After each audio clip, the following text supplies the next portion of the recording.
Good morning, everyone. Welcome to this. Today is the 11th of December, and welcome to the latest Indica Books Writers Workshop with Otis. We have done 68 of them so far. This is the 69th, and the last one for calendar year 2022. This is an initiative of Indica and Indica Books to provide a platform and an opportunity for writers and authors to get feedback on their work. You can head over to the indica.in website for more details, including how to submit them. You can also follow us, Indica Books, on Twitter at Indica Books. We are now also on Instagram, so indica.books is our Instagram handle, and we are on Facebook at facebook.com/groups/Indic Book Club. We have a lot of pieces to cover, so I will turn this over to you, Otis. So, by the way, one last thing, we also have a WhatsApp group for those who are interested. Participation is 110% voluntary, but if you do join, do introduce yourselves. I will share a link to the WhatsApp group on this group chat in just a minute. And now over to you, Otis. Great, thank you. Okay, well, Abhinav, we're going to start with your work today. I have a couple pieces to play catch up with, and Ashvani, you're on the list, so we'll get to your piece next, and then Sritran, we have your piece, and then there are a couple other people with pieces today that I don't see yet. Do let me know, the way I have my screen configured right now, I don't necessarily get everybody on the, I can't necessarily see everyone who's here. Okay, Abhinav, so I think last week we tried to establish this thing about, like, maybe for you to talk about your piece, and then maybe for you to highlight for us a part that you think is, really working, or that you simply like, or maybe a part that you want to talk about. So can I throw it to you, Abhinav, and let's hear absolutely. So this is a piece from the Mahabharata. The Mahabharata, as you know, is 80,000 verses long. Some recensions go, to more than 90,000 verses. And as can be expected in a text that big, there are several subtales in it that serve many purposes, including illustrating some points or going back in time to bring out certain aspects of history and the past. This particular one, the episode of Shakuntala, occurs fairly early in the Mahabharata, and it serves to essentially also establish the point at which the dynasty that the Mahabharata talks about essentially began. And this is essentially a story within a story within a story, which is not uncommon with several, with the Mahabharata itself. There are, frame stories, there's an out-of-frame story, there's a story within that, and then there's another story. So this is fairly representative of that style.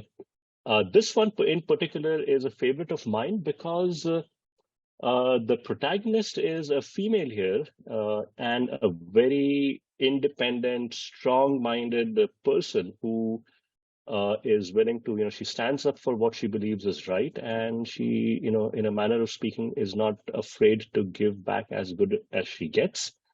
Many other things also, but this is one of the few female protagonist subtales in the Mahabharata that I really, really like.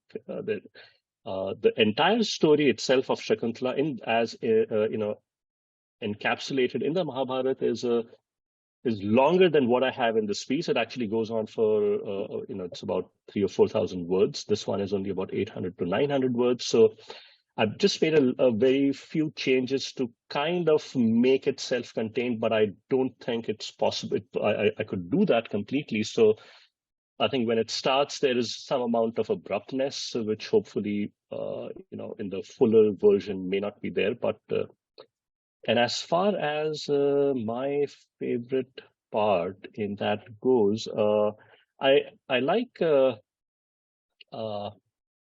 I like the part where essentially some of the constraints and the challenges have been established towards the second half, and we kind of get a glimpse into the kinds of challenges, literally, or metaphorically speaking, the immovable object meets unstoppable force kind of a conundrum that is facing the celestial Apsara, the celestial nymph Menka, who has been given the near impossible job by the king of the gods, Indra, to go and disturb Vishwamitra's penance, who Indra believes that he is, the sage is doing all these penances so that he will acquire enough powers to dethrone Indra, because Indra, the king of gods, was always worried that there was some claimant, some rival to his throne lurking around the corner that he had to put a stop to.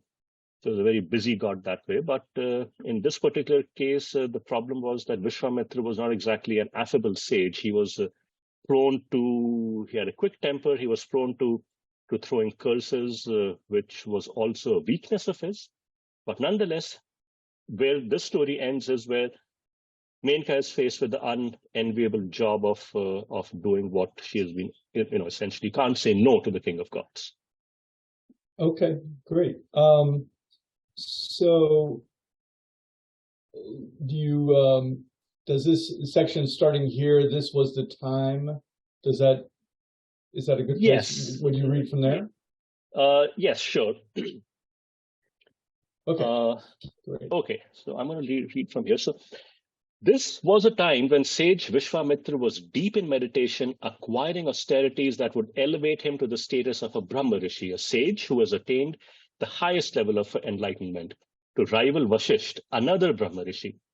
Now, Brahma Rishi Vashisht was not perturbed by this, but it certainly alarmed Indra, the king of gods, who was always apprehensive about potential rivals, imagined or real, to his throne.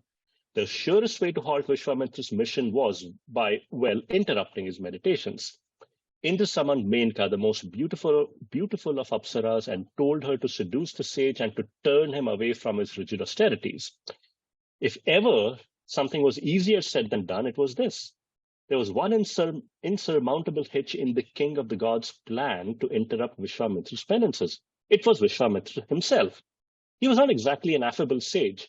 Menka was terrified of the sage's temper, and at the prospect of facing the sage, his anger was legend in all three worlds. To refresh in his memory, Menka reminded him that Vishwamitra had killed the great sage Vasishta's sons. He had created an entire river for his ablutions, and who had officiated at sage Matang's sacrifice, where even Indra had to present himself out of fear of Vishwamitra, the sage. How could she hope to escape the wrath of a sage who now possessed the power to make the earth tremble with a kick, and who could uproot Mount Meru like a toy? But the king of the gods' command could not be defied. What had to be done and would be done. Menka requested Indra to have Manmat, the god of love, and Marut, the wind god, help in making her task easier. She shared her plan with Indra, who agreed, putting the two gods at her disposal. The most beautiful of Apsaras thus set out to hinder and halt the penance of the fiercest of sages. The king of the gods fated. Okay, thank you. You read that wonderfully, and I love listening to it. You notice that even you yourself started to get a little bit backed up in this one sentence that's so long, right? So that's something to, when you read to yourself, you can use that as a tool. No, true. When I read my own work to myself, I'm like, oh my God, I can't, because when I type, right, I'm breathing just normally and whatever. I can just, I can type a sentence that goes on and on and on. And I've actually gotten pretty good at having those sort of compound sentences, where I can write like Faulkner for 3 or 4 pages in one sentence. And it doesn't work out that well when you're not actually doing that here. It's a fairly straightforward sentence, but it is long. Yeah, so this reminds me a little bit. I worked on a couple of anthologies for Indica. There was, lesser known characters and then women in the Mahabharata. Do you remember those anthologies? Did Yes, that? I think there's one that you're referring to is the one that is now completed. It should be published sometime early next year, hopefully in January itself. This is the one that Shiv Kumar curated. Women from the Mahabharata, I think, is the name of the anthology. I think Yeah. I'm pretty sure this episode would find a mention in that anthology also. Okay. Well, I hope that I'm on the mailing list and receive that. Um, Oh, absolutely. yeah. So, yeah. So it seems, that's one question. Like, well, what is what do you think you're adding to this story? That as opposed to the original story in the Mahabharata. That is a very, very pertinent question. So, uh, basically, I think there are a couple of things that I'm hoping I can achieve through this. The first one is that the uh, is to well, here's the thing. 'Cause I am of the opinion that the Mahabharata should be read by people who read it in its original form, unabridged form, uh, because there is tremendous value in that. Having said that, for those who, for various reasons, do not read the original, the unabridged, the translation, or the original, this sort of an abridged retelling does two things. First of all, it retells it in a more modern style that people might be used to reading, in say thrillers, for example. So it employs some of the same constructs, or at least I have tried to employ some of the same constructs in making it, for lack of a better word, a page turner. Firstly, and the Mhm. second one is that this is one example, but in other places also, I want to also add references to the original text in case people want to say that, hey, did this really happen? Or, hey, I want to read more about this. Where can I find this in the Mahabharata? Because if you look at the full text, it's like it runs into more than 6,000 pages, right? So by providing references, I'm hoping that people can also go back to the original and read it in the unabridged form. Mhm. And finally, I think almost every person, every Indian who has read the Mahabharata has probably either heard it in the form of a story to begin with from their parents or grandparents. And I think as they grow, when they tell stories to their kids, they usually, more often than not, end up picking up some tale, some part from the Mahabharata to retell to their kids. So this is my attempt at seeing, if I had to retell a story from the Mahabharata, such that today's generation would like reading it, would it, would I, how would I fare? Mhm. Mhm. Yeah. So it seems like that sort of so it's retelling the story to reach uh, a somewhat wider audience. That. Yes, yes, because frankly, uh, not many people do end up. I mean, and when I say not many people, I'm referring more to the sort of, the urban Indian living in a metropolis who probably doesn't have a lot of free time on their hands or whatever, right? Who's not going to read the full unabridged Mahabharata. As I said, 6 to 7,000 pages is something that is going to be daunting to them. They'd much rather prefer picking up an abridged retelling of it. Right. So, something kind of a corollary in Western culture might be the Iliad, which is not even as long, I think, as Mahabharata. So if I think about it, like I read it, I guess. Did I read it? Yeah, I read one translation, but I read a translation that was quite readable, much more readable than the older translations. I forget who the Hmm. translator was, but they were very well-known translators, and they captured a lot of the poetry, or maybe manufactured the poetry, because I'm not sure the poetry is necessarily going to translate from the Greek. or the ancient Greek to English. I mean, our sensibilities are very different at that point. Right. But I would think I would describe it as something of a pyramid, maybe. The people who have read the Iliad are kind of at the top, who've read it, they're not going to be very many in comparison to the population as a whole. So you're talking about in the US, I mean, I don't know, I'm just guessing these numbers, but let's say 100,000, and then you're talking about the millions down here, right? So Exactly. but you do have basically everyone, they might not even know at a certain point you're going to even lose the Iliad, but you're going to remember Achilles, right? So Achilles, the central hero of the Iliad, who honestly, if you read the Iliad, is not that heroic. I mean, by my modern standard of heroism, he chases around Hector around Troy 3 times and then slaughters him basically as he's running. So not exactly, my idea of equal struggle. But so at a certain point we have Achilles, and the reason we have that is we have Brad Pitt playing Achilles, right? Oh, but I lost you. Oh, there you go. I can't hear you. Oh, no, sorry. I'm here. I just had to switch off my webcam for a sec. Oh, yeah, no problem. So at a certain point, people who may not even know what the Iliad is, or even the source material, have seen the movie with Brad Pitt. We're seeing it because of Brad Pitt, right? They don't even know necessarily what Troy is. To them, it might be a mythical place. And in fact, everyone thought it was a mythical place until like 1960s or something, or 1940s, when they actually found the archaeology of Troy. 1876. 36, thank you.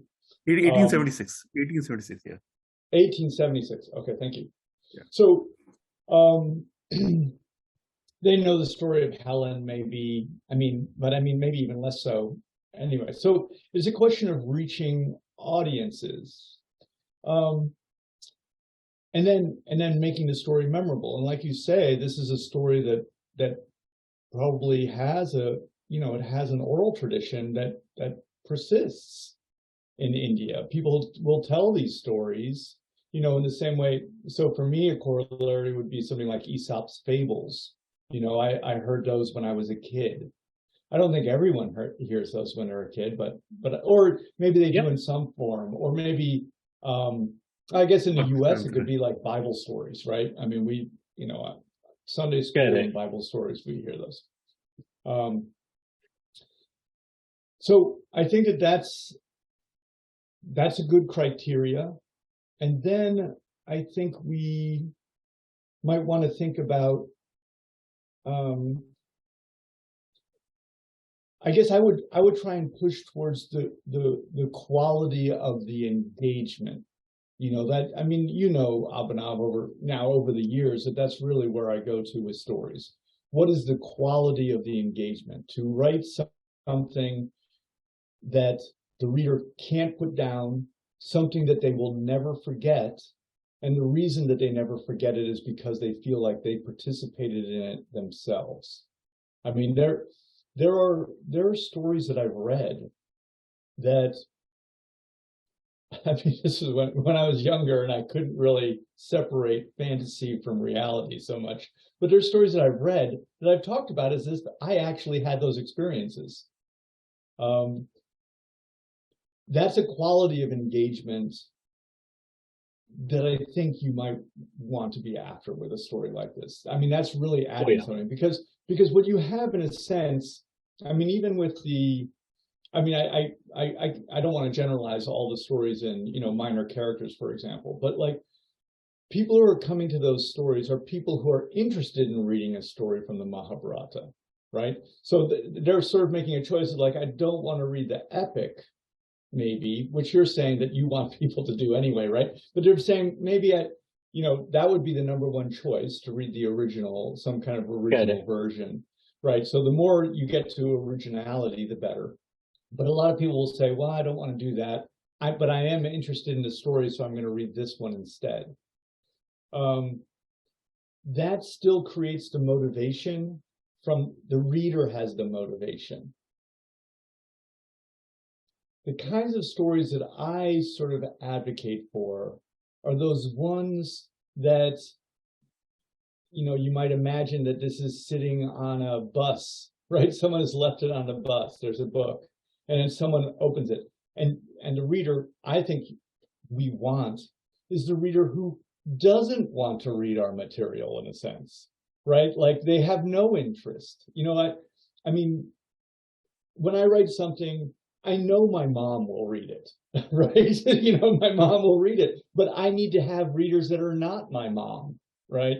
I need to have that other reader who's not disposed to like and want to read what I want to write. And that's the thing that informs my writing. So I think that with this piece and in general, this is good. And I think that you're serving, in a sense, the niche that you want to serve here. I mean, I think someone who's interested in reading this story, who does not want to read an original source, is going to enjoy reading this and learning the story. But what I advocate doing is grabbing that reader and making them live the story. And that means that means expanding your audience. So the truth is, in writing, a lot of people are never going to even pick up a book. I mean, I don't mean that disparagingly. I'm not judgmental about it. They're going to go to the movies. They're going to go to, I mean, now the competition it was movies for a long time, but now then it becomes YouTube, and now it's TikTok. If they read anything, they read Twitter or they read their texts. I mean, we're talking about reading things that are this long because that's a little bit more of a struggle. So not everyone is even going to pick it up if we write it. But I think we want to get everyone who would read it, right? So just understand it. Like, I think that this piece is very well done, and I think that you're achieving what you're setting out to achieve. And then I would say that my comments are just a way to say, you can push yourself with your writing to try and achieve more. And the way that we achieve more is we drop into point of view. We start doing the things that movies do, right? We have action, we have tangible action. I noticed in this last section, it's essentially it's metaphysical, right? It's there's not a physicality to it. That's one level where movies are beating us, right? In a sense, movies cannot help but be physical because they have characters who are physical, played by actors who are physical, doing things on the screen that are visually exciting. That's something that we should definitely consider doing if we want to capture the kind of same. So let's stop talking about readership. Let's talk about audience. We're seeking an audience. So movies have a larger audience than written material. And I think we want to try and get that audience. We get that audience by doing the things, we do things that we see that the readers want. The human being likes to participate in physical struggle because they can associate with that more closely. There's skin in the game, as they say, and the reader can feel themselves in that struggle because that's how they understand their lives, because they're physical, not just metaphysical. So it becomes hard when we have gods and spirits. All those things become difficult, but we'll notice that in the movies, even gods and spirits and all of those things, they end up being physical. Yep. In the movie Troy, which I haven't seen in a long time, but I know the story. So I'm pretty sure Athena's going to show up there at some point, and she's going to, draw an arrow and hit Achilles through the heel, right? So there's going to be the movie. Yeah, the movie Troy had nothing to do with Iliad other than the characters. There is a series called Troy in Netflix also. It has all the supernatural elements. It does or doesn't. I don't really remember, but I'm pretty sure that if you're going to have a god in there, they're going to be a physical person, right? They're going to be played by an actor. I'm just making the point about the physicality being important. So that's Abhinav, that's something to think about here, rather than having a summary that's metaphysical. Do you want to bring it to the level of trying to figure out how to dramatize these points? Because that's what they do in the movies. They dramatize. That's what we do on the stage. We dramatize. Yeah, that is still a decision that I'm wondering about, because adding dialogue makes it more engaging.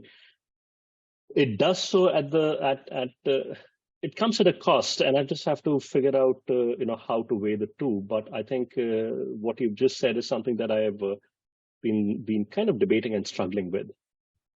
Right. And then but whether you go that direction or not, there's several things that we do. My comments here.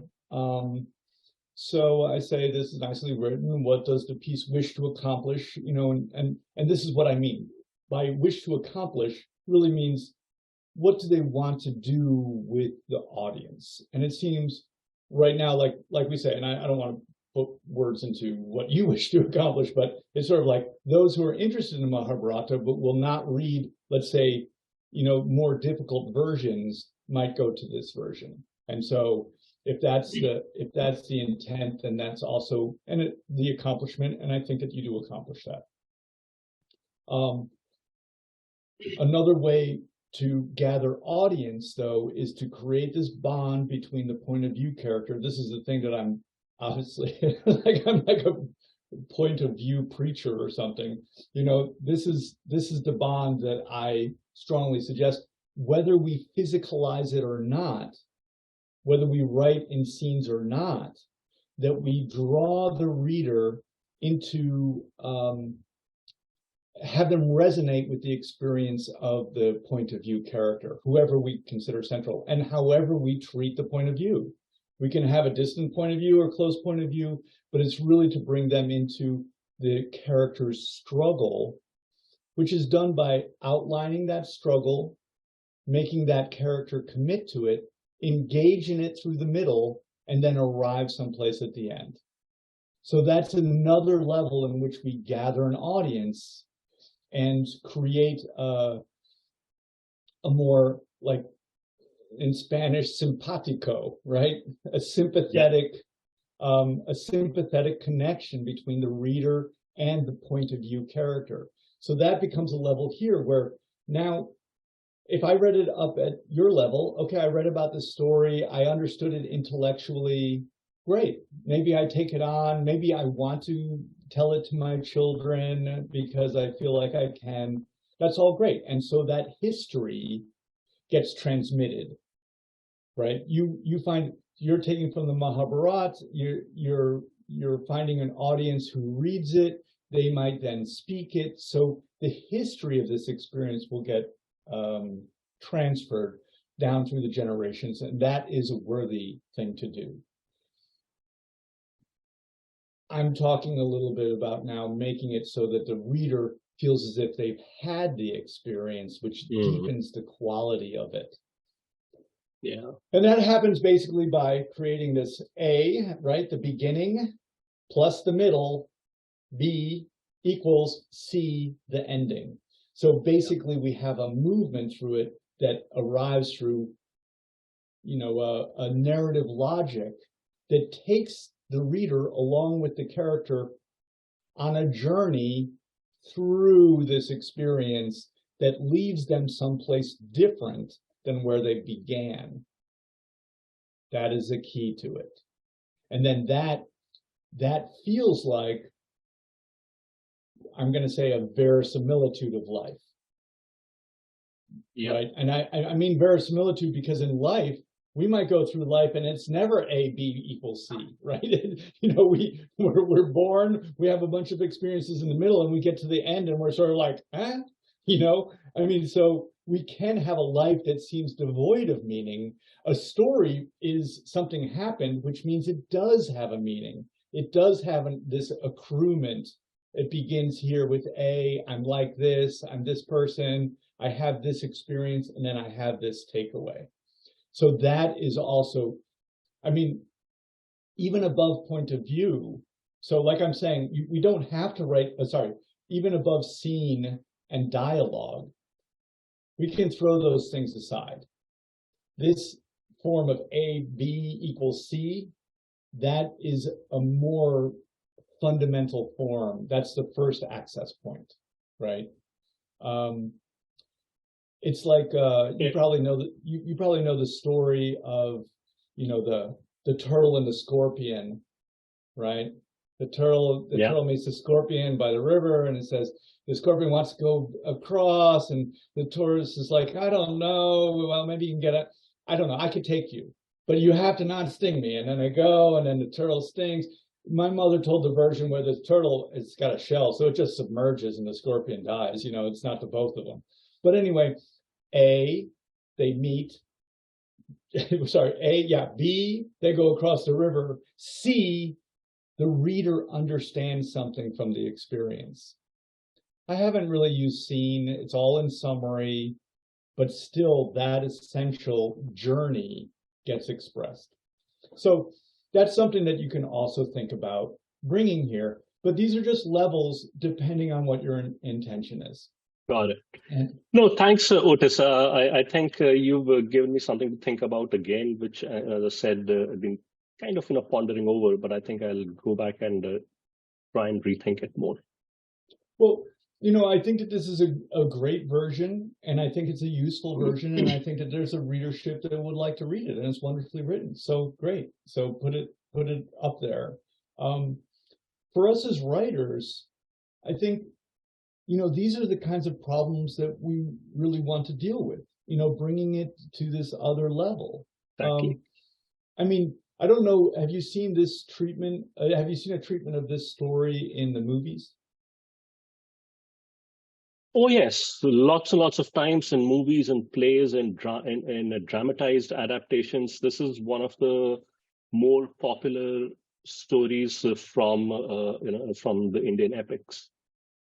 So I think it would be really interesting for you, to review those. I don't know if they're modern or not. I don't know if they still have a kind of access or an appeal to audiences or not.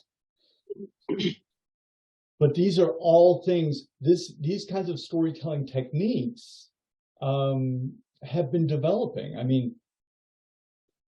you know, it's become a situation in which, of course, you know, there's the scribal elite, if we want to call ourselves that, right? You know, we write, we do our things, there's success, then we have manuals, we develop our skills. It's coming down through the generations, and right now, you know, we probably have to admit that it is pretty wired. Hollywood, Bollywood, they have their storytelling quite wired. So if you see a modern story of this coming out of Bollywood, right? I don't know if that's an American term, so I'm just going to say I don't know if it's even offensive. Maybe it is. I don't intend to offend. But, you know, from your film industry, you know, they're going to be doing these things in the way that films do them. And I do want to differentiate films and writing because, and the main way that films and writing are differentiated is that films are something that the audience always sees, and therefore there's an objectifying distance between the audience and the characters. So while you'll have a central character, and you often don't even have a choice about who that is, right? You will still have a kind of objectifying distance. In writing, sorry, Otis, I did a quick time check. Okay, Yeah, sorry about that. Okay, I know I'm going to move on, but in writing, the big difference for me between movies and writing is this objective distance. You're sitting in a seat, you're watching the movie, versus you're opening a book and you go through the words into the body of the character. I believe that is a very, very powerful experience. It's one of the ways writing is superior to movies, and I think it's one we should take advantage of. So anyway, I say that, but thank you. A lot of things to think about. Our intentions and our desire, what we want to do with our audience, is the thing that drives us as writers. You know, otherwise, honestly, right, we can always just write whatever we want, and then our moms will read it, right? That's a shout out to my mom who does watch these videos. Hi, Mom. Right? So we can just go ahead. We can write whatever we want. Our mom will read it. Our mom will tell us that we're wonderful, right? So we're lucky that way. That's great. It's a great base. But we, can push ourselves, and we push ourselves with our expertise to reach this other audience that is not as accessible. And that's what raises our level as a writer. Yeah, absolutely. Do you want to take up Pranshu's piece next, Otis? I think he has a hard stop in about 20 minutes. Okay, yes, let's do it. Pranshu, let's see. The top one, on the up, yeah, up on the, yeah. I see the I origins short story. Yeah. Yeah, there's one you sent me. This is the one I want. Okay. Okay, so you've been working on this piece and working on the point of view of it, is what I feel. Is that correct? Yes. So basically, okay. I'll tell you what you're doing. Yeah. So how it started was so more than 20 years plus, 25 years plus back. So in Indonesia, they have shadow puppets. So every night, they darken everything. They have just a lighted screen, and there's a narrator. He does the shadow puppets, and the stories are from Mahabharata. And they have a huge repertoire of that, because the program I had had 56 stories in it over about like 70 nights. So they will just great.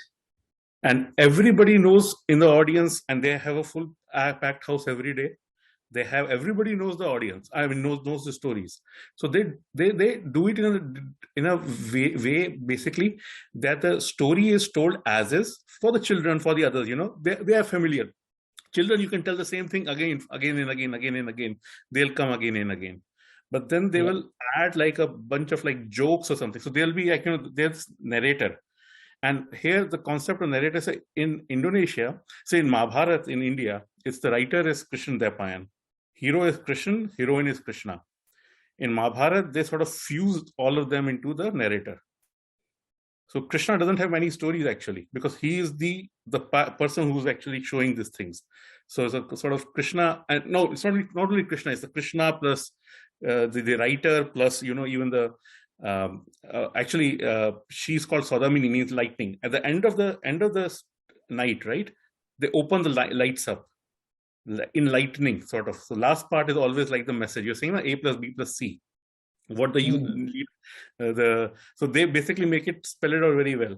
So this story is the idea of that, taking that idea that it's the normal story. I'm telling the normal story. There's no changes in that. I just add a little bit of things which the narrator and person like an assistant sort of adds jokes for the other group.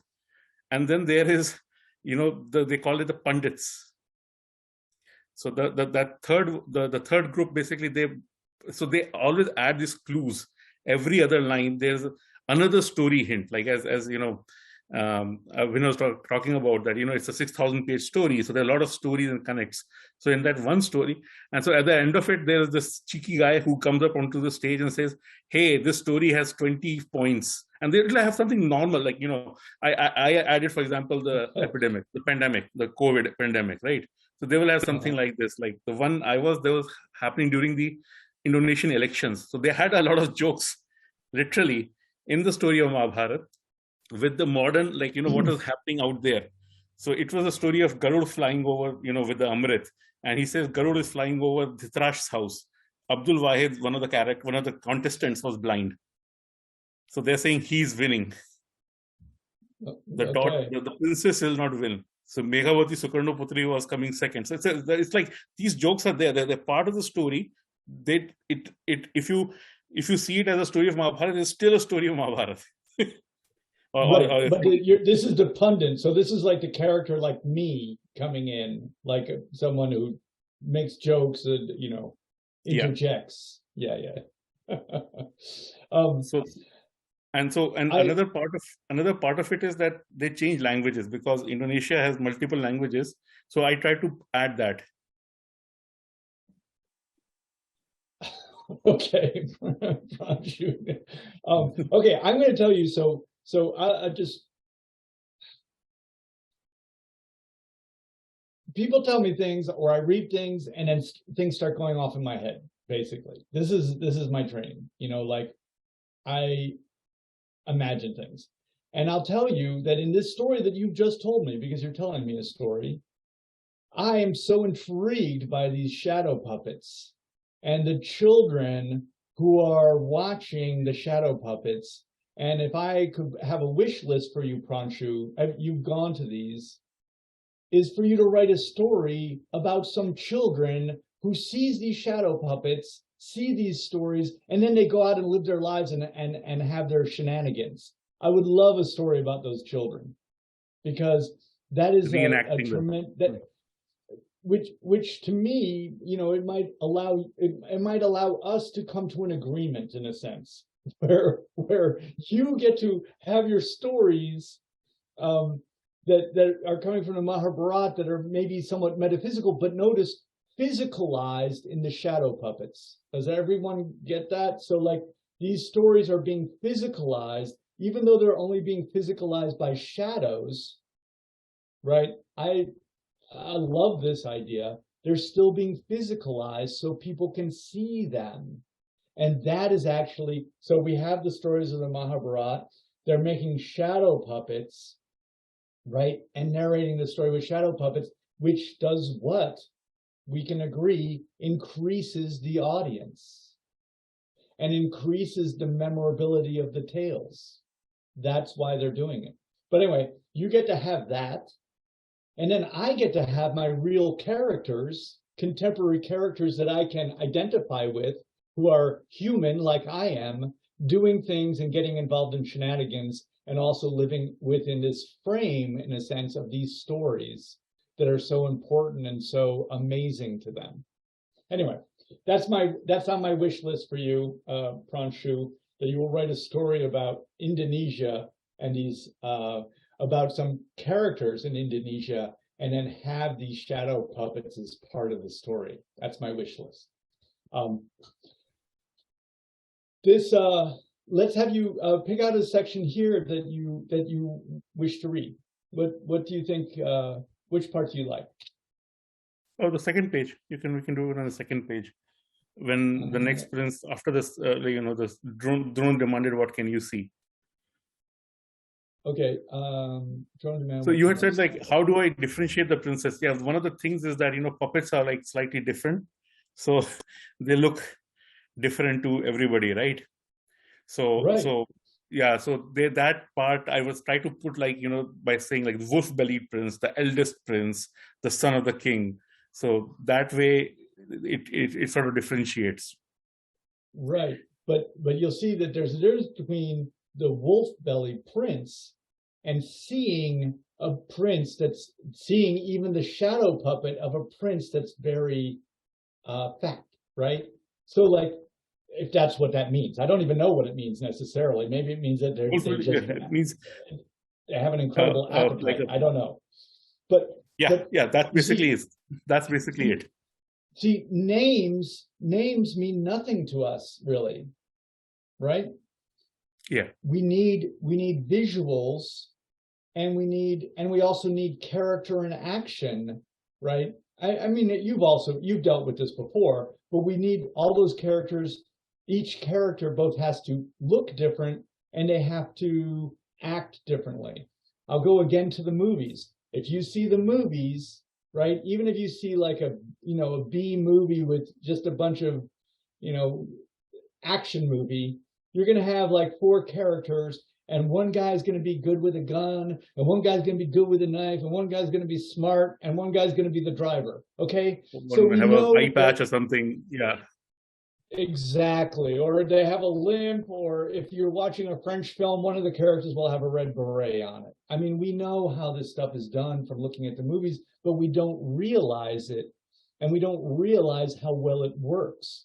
But we do realize how well it works when we do something in our writing and we don't do it. And then I basically don't perceive any difference between those characters.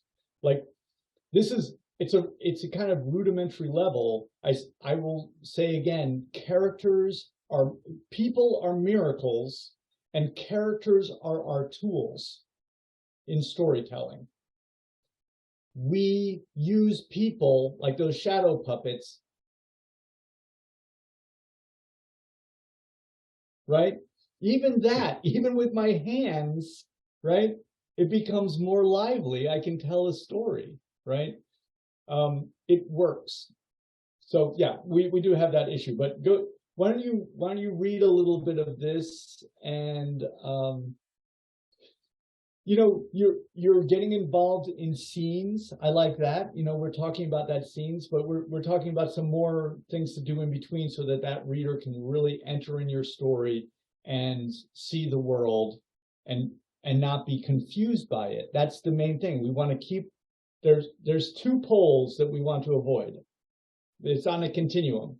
We don't want to confuse, and we don't want to bore. Right? So we don't want to have it be so simple that it's boring. And then we don't want to have it be so complicated that it's confusing. We're trying to find some place in the middle, a sweet spot in the middle.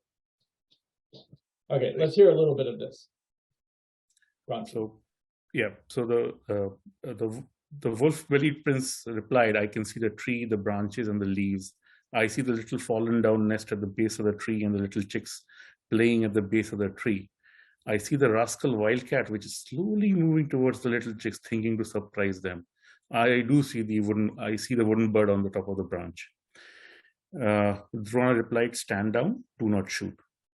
So the prince obeyed the guru, but let loose a scary grunt with the words like "Imarti Chashni Rasgulle" that startled and scared the wildcat away. As it crept away, the wildcat did seem a little tad bit upset at Prince's implication that wildcat's father has something to do with the lady of the canine family. It's more of a story in this, like Bhim. This is the middle Pandav brother. He uses the terms in Indonesian, they're called nagoko. He always like sort of abuses as he talks. So that why that part was there. So without using so there is no real curses. They actually use just sweetmeats. These children are also in the audience, right? So they can't really use bad words. So they just change them. So, and then the third prince by age stood up. He also liked his gada, the mace, and carried it around like a security blanket since his mommy cured him of his thumb sucking by literally putting bitter paste on the thumb while he slept. Crip, wafted by the odor of the same bitter paste heralding the arrival of the royal eldest son of the king, took measures appropriately. Many thousands of years later, such measures would save humanity from a pandemic. The succor of the said humanity began with the prince too lazy to wash his hands in the morning.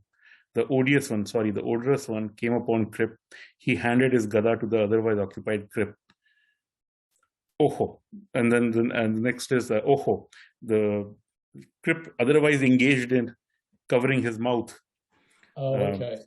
The Crip, busy with the task that will save humanity one day, that of covering his nose with a piece of cloth, was not expected to be handed the gada by the prince who screamed at birth like a gada, and the gada fell on Crip's feet. Actually, I sort of reduced it. I just said handed the gada by the prince, and the gada fell on Crip's feet. And he says, "Thepla de dhokla de chachana." Right. So okay. So this is Branshu, let me break in. So I'm remembering this scene now, and my main comment actually about this scene is there's more that you could do for me to sort of understand how for me to see this picture. So it's sort of like the Drona demanded Drona demanded next. The wolf-bellied prince waddled up to Drona, took off his expensive gold-lined coat and set it aside. "What do you want me to do, master?" "Pick up the bow." Drona cast his hand into the distance. You see out there, there's a target. I wish you to shoot it. Right? So you do things that help us see and visualize what's happening. But here you are committed to writing the scene. So I do perceive, and I can see how this would play out as shadow puppets. You would have, the narrator saying, Androna called forward the next prince, and then they would have and then,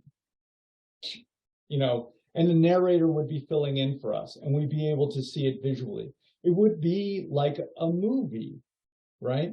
So you are writing a scene here. We're having each come forward. It does have that fairy tale feel. People talk about the fairy tales, like sometimes there's always, like in, I like the Baba Yaga stories, there's always like three people that come: the oldest brother, the middle brother, the youngest brother, the oldest sister, there's always in threes. There's a lot of repetition about what's going on. You can see the little bit of difference, right? And that's part of it, yeah. And this has that quality. But now it's a question of, what do you want to add? So we have the story, right? There's the story that exists. We understand when they do the shadow puppets, right? We understand what they're adding. They're adding something visual to the story, and that works for the audience. You can do the same thing. So that is a level that you brought here somewhat, because I understand that there's different characters coming. I don't see them as clearly as I might, but you could bring it up to that level. But there's still another element, and this is the thing that I was talking about with Abhinav. The larger thing, above even having the reader participate, live out the life and verisimilitude, all of those things, the larger issue is to create a sense of focus, reader identification, and move through A plus B. So character plus event equals change. That's what it is.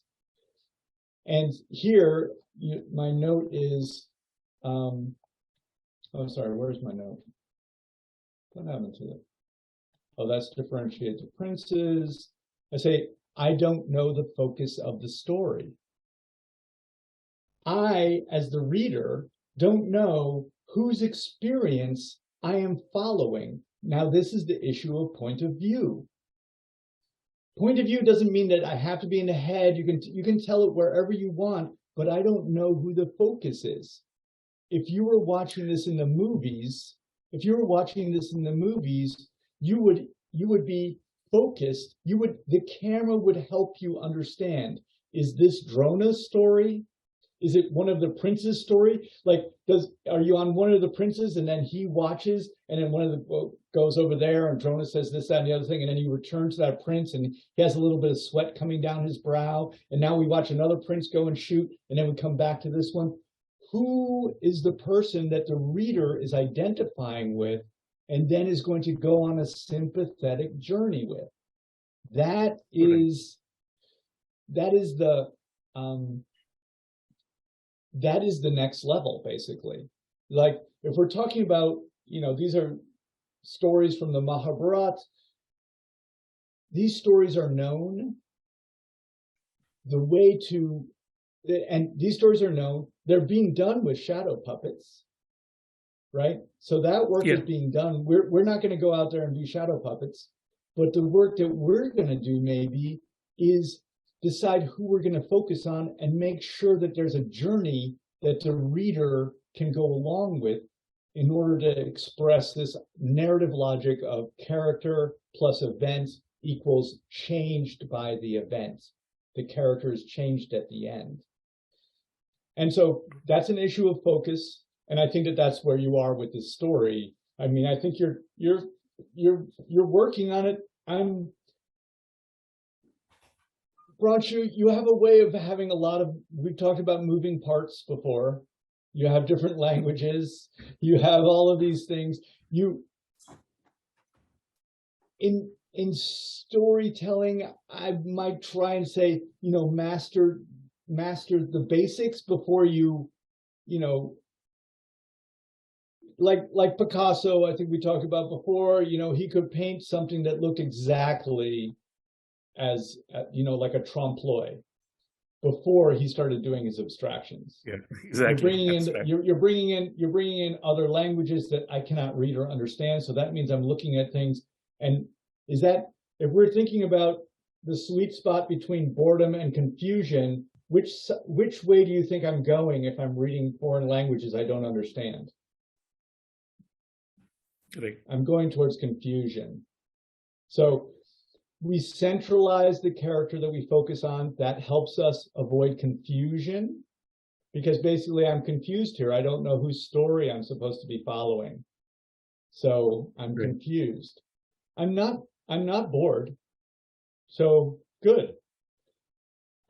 You're not boring me, but I am confused. So you need to try and figure out how to localize me a little bit better. But I think it's a good start. Do you live in Indonesia? No. Oh. You've gone there though? Yeah, several times, yeah. That the description of the place with the shadow puppets sounds amazing. I would love to see that someday. Yeah, I mean, I hope they're still going on like that. I mean, earlier, like back in '98, also, like they were quite popular and quite very easy to find. So it sounds charming, and yeah. Okay, let's move on.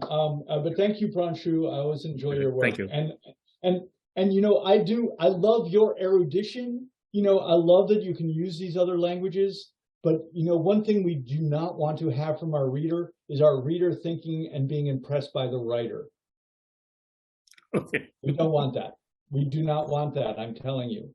We want the reader to be immersed in the story. We don't want. There's a saying, we say these in the writing workshop. They say, you must murder your darlings. You know that, right, Abhinav? You've heard that? Yeah. So it's like, what that means is you write this sentence and you just love it. But this is the thing, I took this away when I was in the workshops. If you've written this story, and it would often be, that people would comment, it would be like, I love that line. I love this sentence. I love this part. For sure, that was going to be something that you would have to cut out because everyone noticed it. They noticed it. Yeah. Here's a question, Otis. Murder your darlings, yes, but imagine you're Mario Puzo, right? You've written The Godfather. Someone reads it and he says, hey, I love this line. I'll make him an offer he can't refuse. What do you do? I'm not sure. Yeah, I hear what you're saying. I mean, you're not gonna. I mean, I get your point. Sorry, Otis. What I mean are the writerly lines. Okay, so like that's not a writerly line. That is a piece of dialogue that's coming from a character that sounds like exactly what they would say. That's not writerly. He didn't say, the Godfather looked out over the horizon at the rising mists from the marsh, rising mists that were like those many rivals that he would so gloriously murder in the brightness of day. I'm gonna make him an offer he can't refuse. Right? That first line, cut it. Right? We don't want marshes and mists and. Yeah, I think that's a distinction I was looking for, because the next line I was going to quote is we lost makes you. a speech that I'm a superstitious man, and that's again, I mean, it's stunning. It's a work of genius. It's not writerly. I'm a superstitious man is not writerly. So exactly. Okay. Our darlings are usually those lines where we're like, you know what? All my fellow writers are going to be so impressed with this, and they're going to realize that I'm such a better writer than they are. Those are the lines that we got to get rid of. And those are also the lines that in the workshop, everyone's like, oh, that's such a wonderful line. It's beautiful. I just stopped. I had to reread it again. It was so wonderful. It's like, no. Ashvani, let's talk about your piece here. Otis, can I just say something? Yes. Yeah. So I was just listening to what you and Abhinav were discussing, and I have thought about it too. But I think the brilliant lines that Abhinav quoted, that was the spouse that remained after the darlings were murdered. You're right. Right. Yes, right. Literally so. Oh. Yeah, right. Yeah. Yeah, before or after. Yeah. And it, yeah, I don't want to go into more metaphor, but maybe it's that the writers, it's difficult. It is difficult to cut those things that we love that seem to be such a hard struggle for us to get down on the page. It can be very, very difficult. I know that feeling a lot.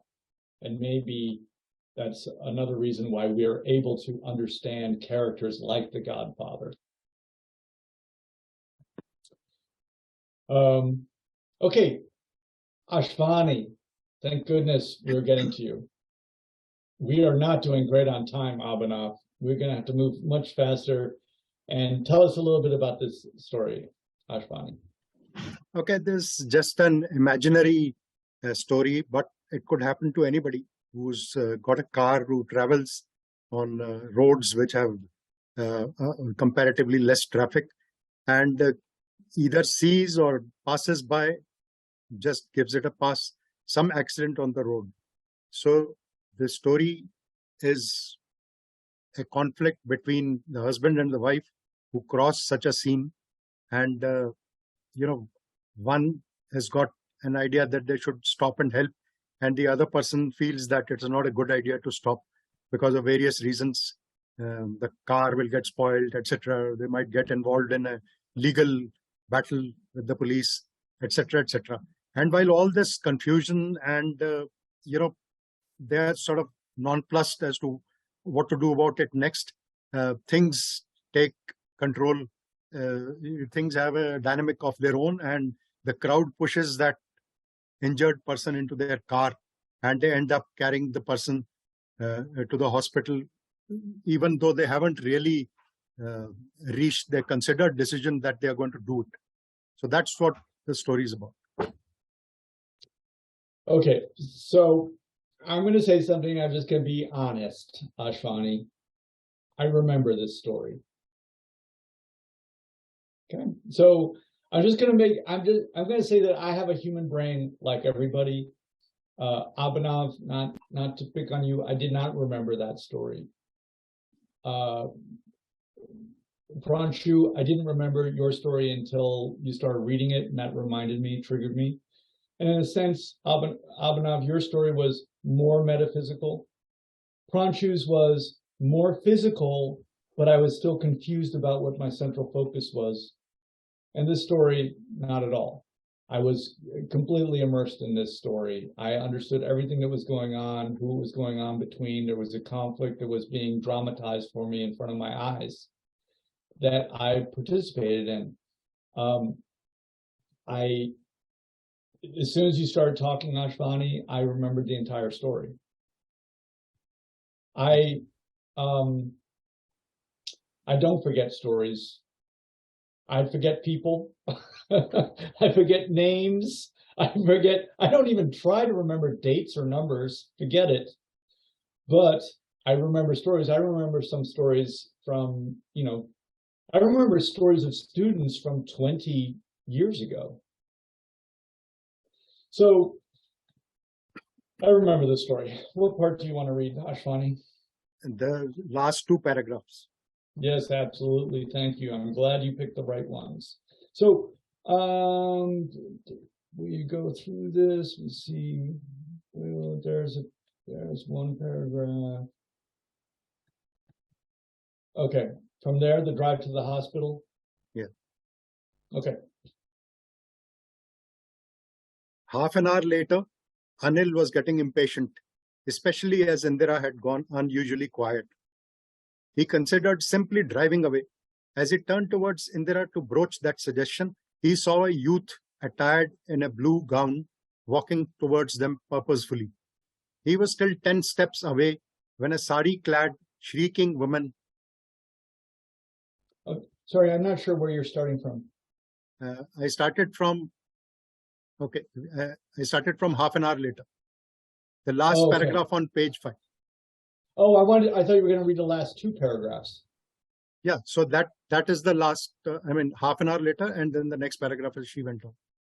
So maybe I don't see where you're paragraphing, Ashrani. We're going to talk about that. That's going to be a serious issue. Okay, go ahead. Okay, so the top of the page now. Yeah. Okay, go ahead. Sorry, I was on a different paragraph, and I was like, I don't recognize this at all. I was just bragging about how I remembered your story, and I'm like, I'm completely lost. Okay, now we're going to go. Okay. So this guy in the blue gown was walking towards them purposefully. He was still 10 steps away when a sari-clad, shrieking woman appeared behind him, running with all her might. She overtook him and prostrated herself at Anil's feet, her blood-stained palms coming to rest on the toes of his sports shoes. He wrenched his feet away even as she squealed, "You are God. You saved my man's life. May God bless you and all your coming generations." She went on, speaking and sobbing alternately, leaving Anil a bit unnerved by her harangue and the attention it was drawing from all the people around.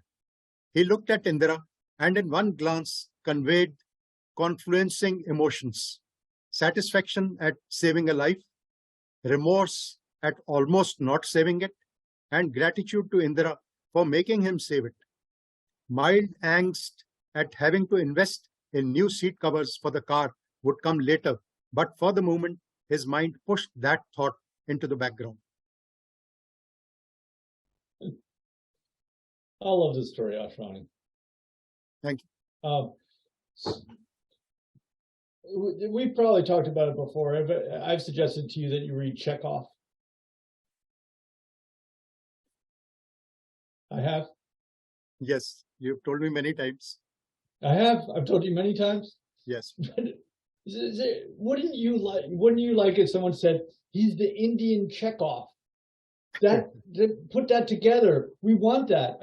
I remember when I was having my thesis read, one of the professors said, your work reminds me of Hemingway, and I was like, well, I try to do a little bit more than what Hemingway, and one of my professors, who was really a good friend, he just said, Otis, when someone uses your name in the same sentence as Hemingway, just shut up. So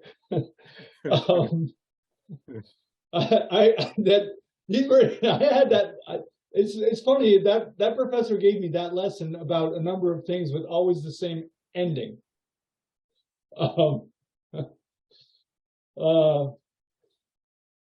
This is wonderful. There are times when I feel more involved.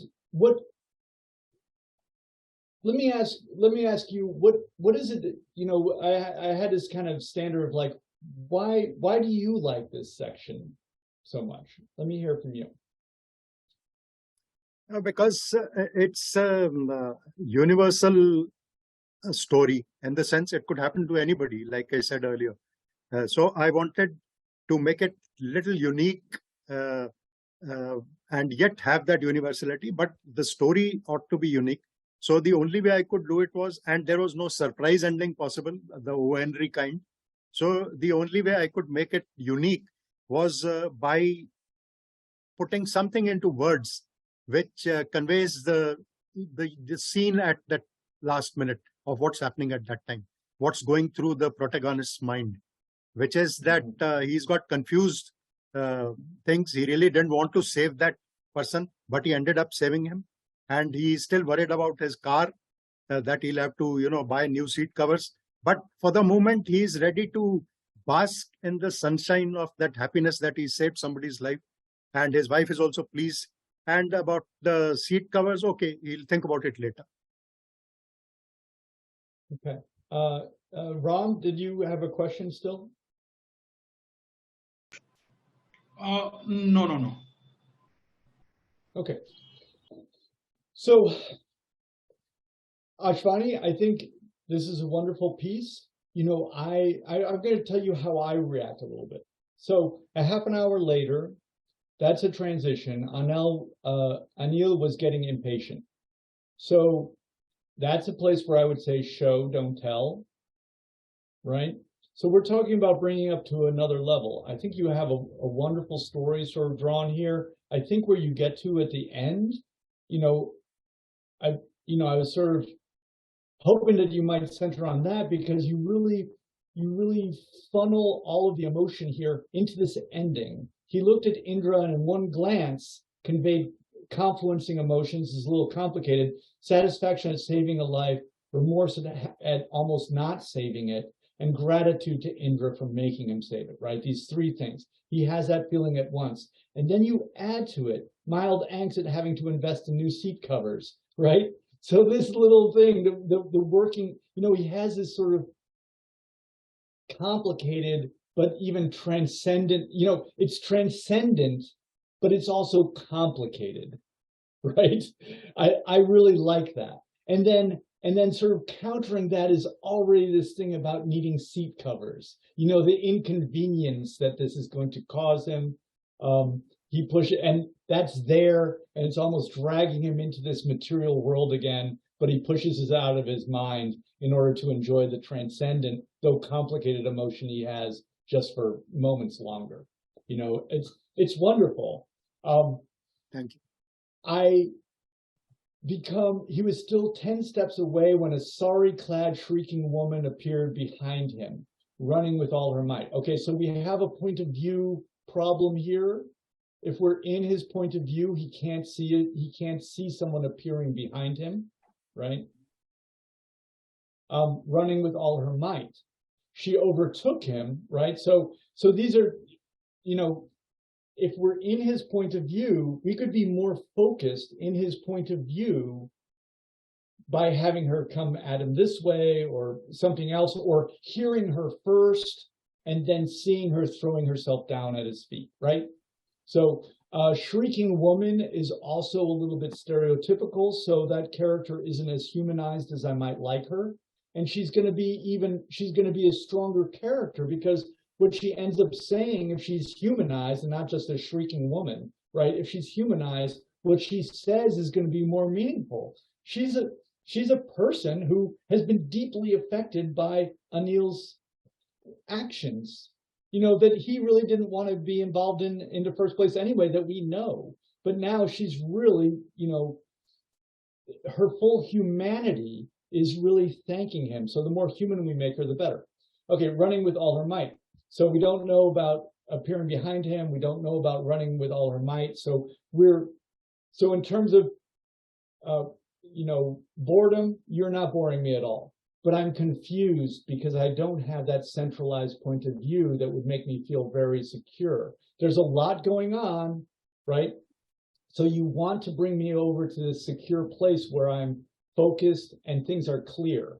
I think of this as being the center point, as being clear and necessarily complex. That means it's complex enough to keep me engaged and not bored, but also clear as opposed to confused. Does that make sense? Yes. So the point of view throws me a little bit, but then that she overtook him and prostrated herself. So prostrated is almost a summary of an action, right? So I might like that to be clearer. I have to go to, I don't even read the word prostrated very often. It describes like a totality of action. So we could do a little bit better. At Anil's feet, her bloodstained palms coming to rest on the toes of his sports shoes. I am dead. I'm so in the story at that moment. So for everybody, details, focus details. And why? Because it's absolutely clear, right? I think. I mean, I can come up with a lot of reasons, but I definitely am able to focus. And now I'm so focused. He wrenched his feet away. So we stay with the sports shoes. Anil has clearly seen this. The blood is on his sneakers. He wrenches his feet away. Even as she squealed, "You are a god. You saved my man's life. May God bless you and all your coming generations." I mean, it's honestly moving to me, you know, what she says and expresses to Anil. It's a wonderful juxtaposition of this sort of outward statement to Anil. And then we notice that it's juxtaposed with what? Interiority. Exteriority, may God bless you and your coming generations. Exteriority, this woman running up. Exteriority, putting her hands on his shoes. Exteriority, showing us pull his shoes away, which is showing, right? You didn't say Anil was disgusted or he didn't like blood on his sneakers. You didn't do that. You just had him pull the shoes away, which spoke volumes to me as the reader, and you let me understand. Then you have this woman say this thing that's exterior, right? That's an interaction and an encounter with another human being that Anil does not have, that none of us have usually with another person, to have someone so thankful and so human right in front of us. Then we have Anil's interiority.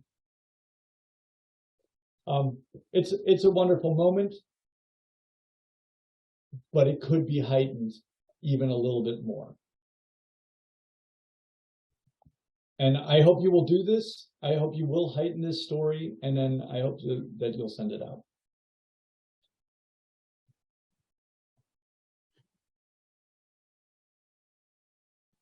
I would like to know, Ashwani, if you do send this out, I would like to have a little bit more sense of the location. I think when you send this story out to people, they, if you're setting this in India, and let's say you send it to journals in the United States, maybe, that can read online or something like that, the fact that it takes place in India, and that's going to be a selling point for this.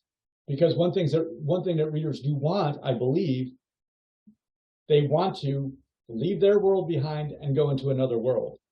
You know another world that, for example, American readers don't know. So do use that. Do use that environment. Make it specifically Indian. Make it even, anything that makes it specific is good because that focuses the reader's attention. A specific place, right? A specific time, specific people, details focus our attention. But the story and what occurs is universal because it's about characters engaging with the world and what happens when we do. And this story is a very good example of A, we have Anil, plus B, this event with the person being hit and taking them to the hospital and finally culminating with this woman saying, "You are a god," and C, his reaction to that. This fulfills that bargain. Bless you, Ashwani, for fulfilling that storyteller's bargain for us. Thank you. Thank you for the kind words. Thank you. Well, I'm always throwing kind words at you, Ashwani, but I just cannot get you to work more and send these pieces out, finish them and send them out. This is my task. This is what I've been burdened with, Ashwani. Okay. We'll do it. Does that make you feel good? Ashwani, you are my burden.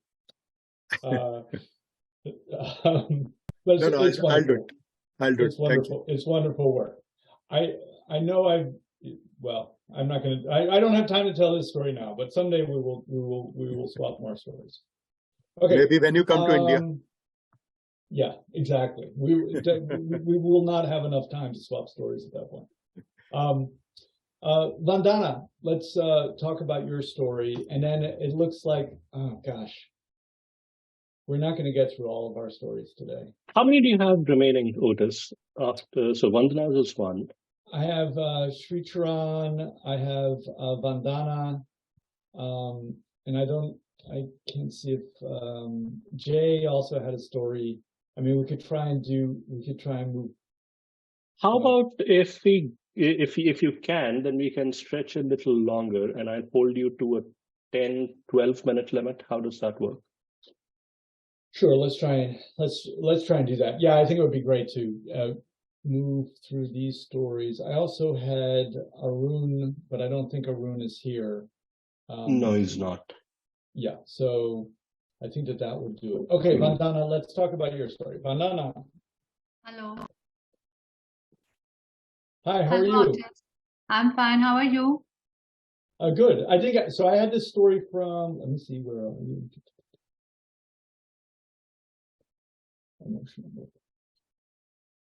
Okay, so I had this story also from last week, and I think you weren't here, Vandana. I think I wanted to do it last week, but anyway, let's talk a little bit about this story.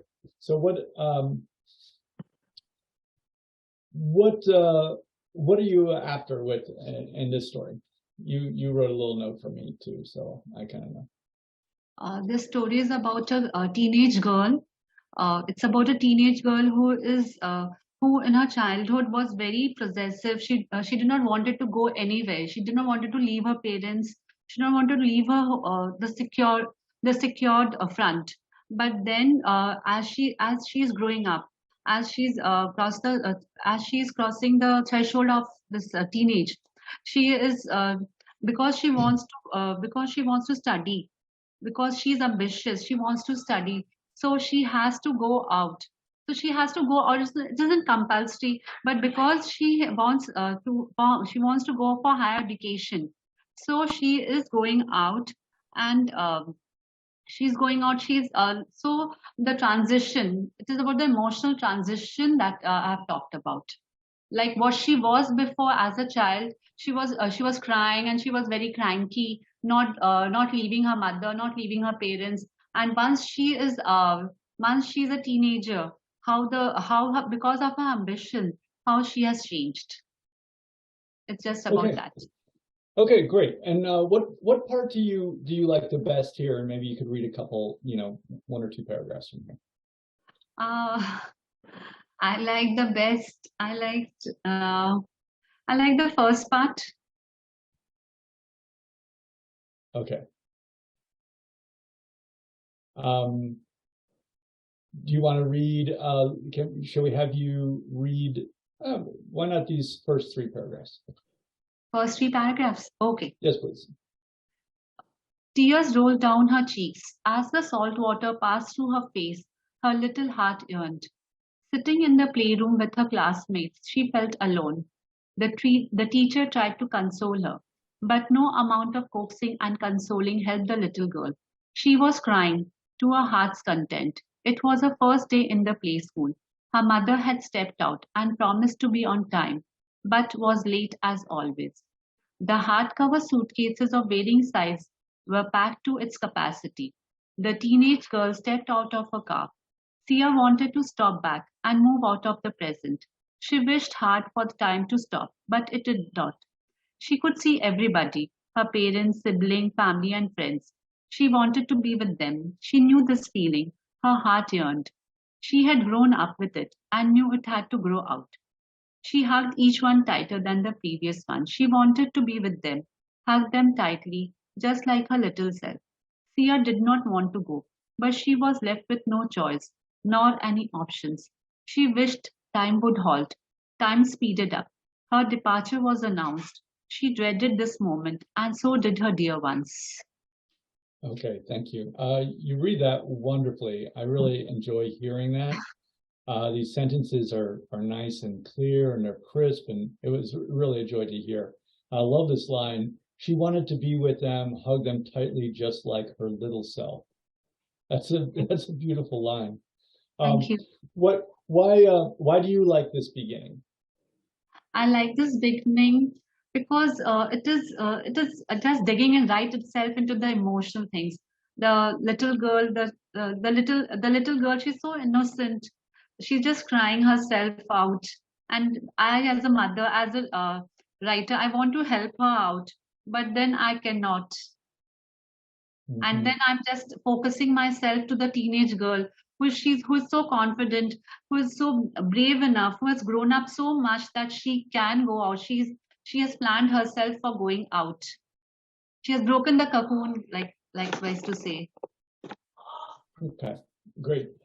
So my comment on the story as I'm reviewing, so there are things that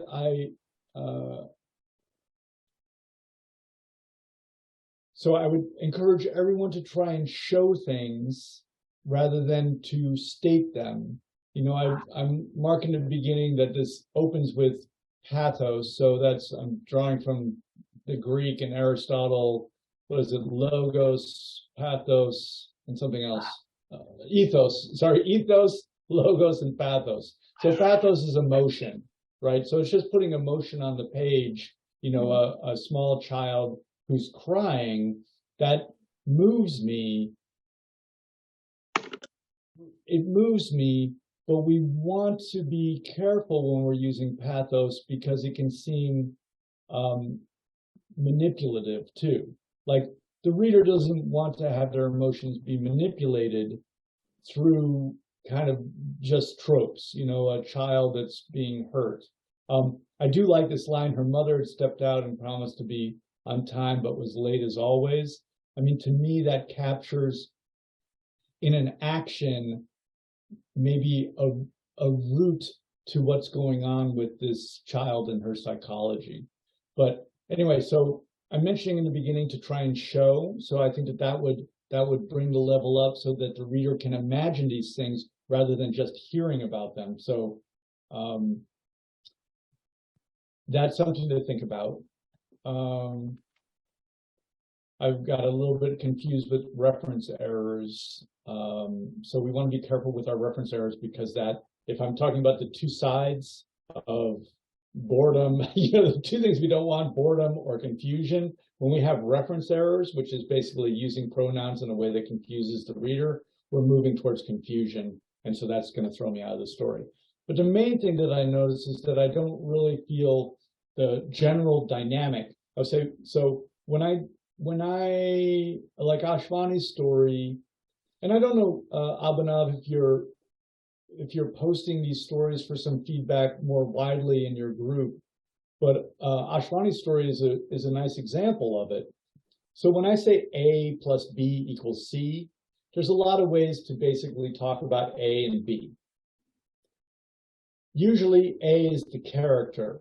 They've moved from some past and they enter the story. They're a character that has certain kinds of dispositions based on their past.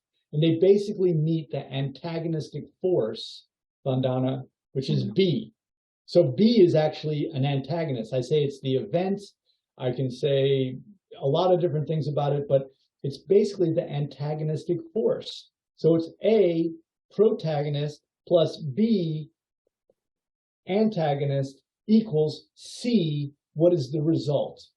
In Ashwani's story, it's A, Anil, basically meets this accident, right? Other people, all those other people in the accident, and the woman who throws herself at his feet, those are all antagonists.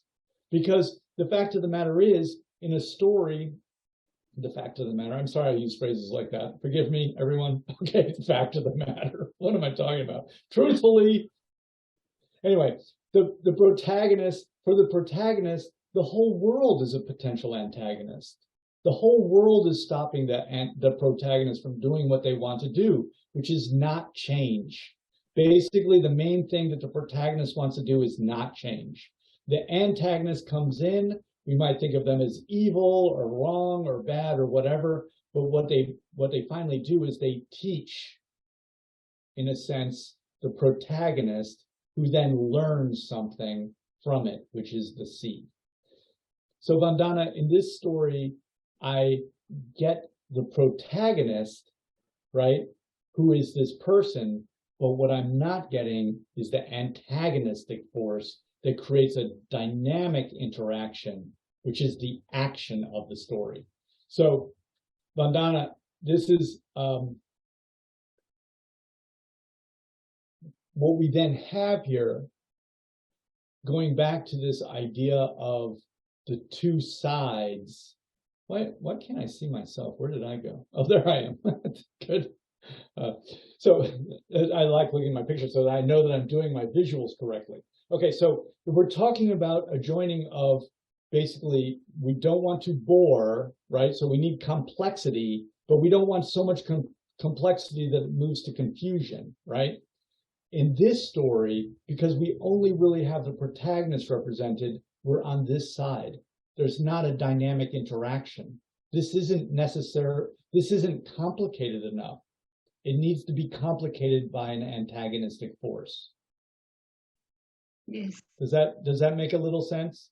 So to me, like, I can see this story. I could see a girl and a young woman who does not want to go abroad, right?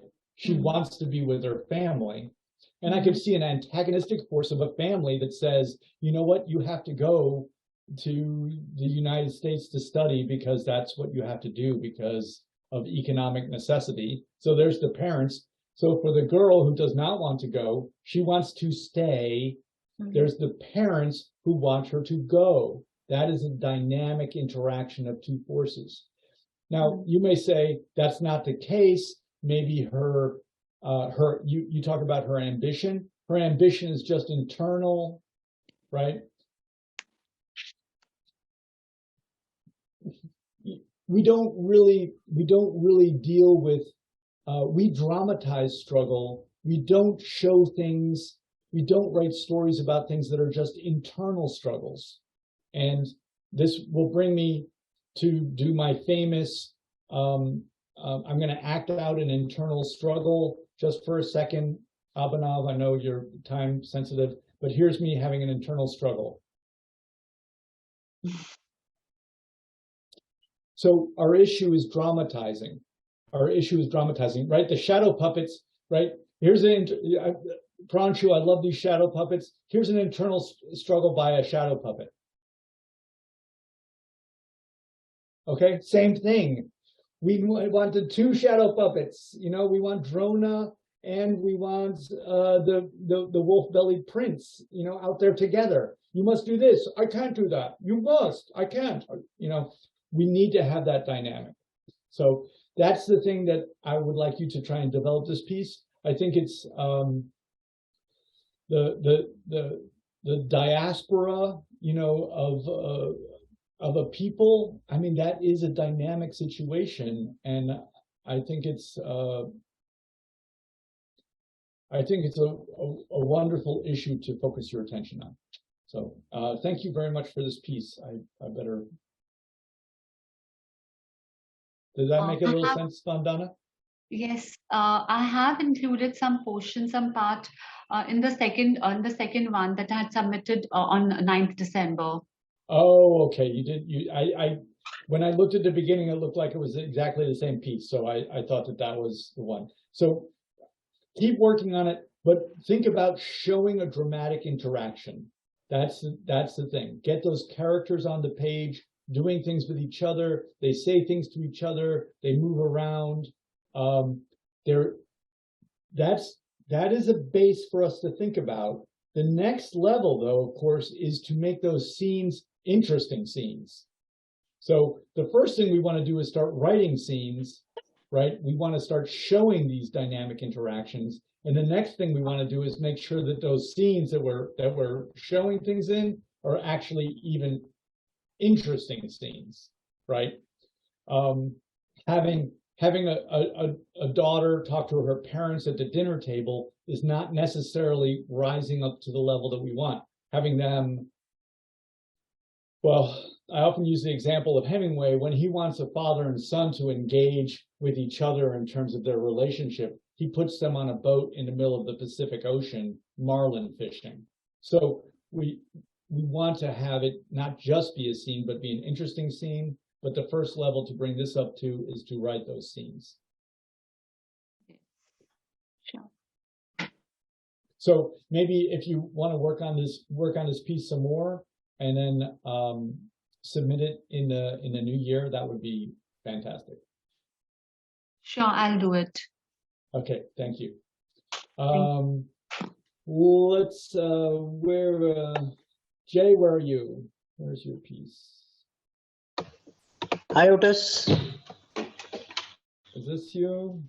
Okay, here we go. Okay, Jay, how are you? Good. How are you? I'm doing well. You've been keeping yourself busy? Yeah. Yeah.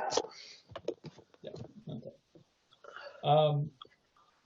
Tell us a little bit about this piece. What are you going for here? Okay. The idea I attempted this was to see if I could write a fighting scene because I've never done that before. Okay. So the story that's here is already something that Arun had submitted a couple of weeks ago, if I remember right. Mm-hmm. It is the exact same scene that I've presented, but not from Jarasandha's perspective, but from Bhima's perspective. Okay, I thought that I recognized the fight. I thought that I recognized it. Good, so that's a start. Yeah. So what did you find?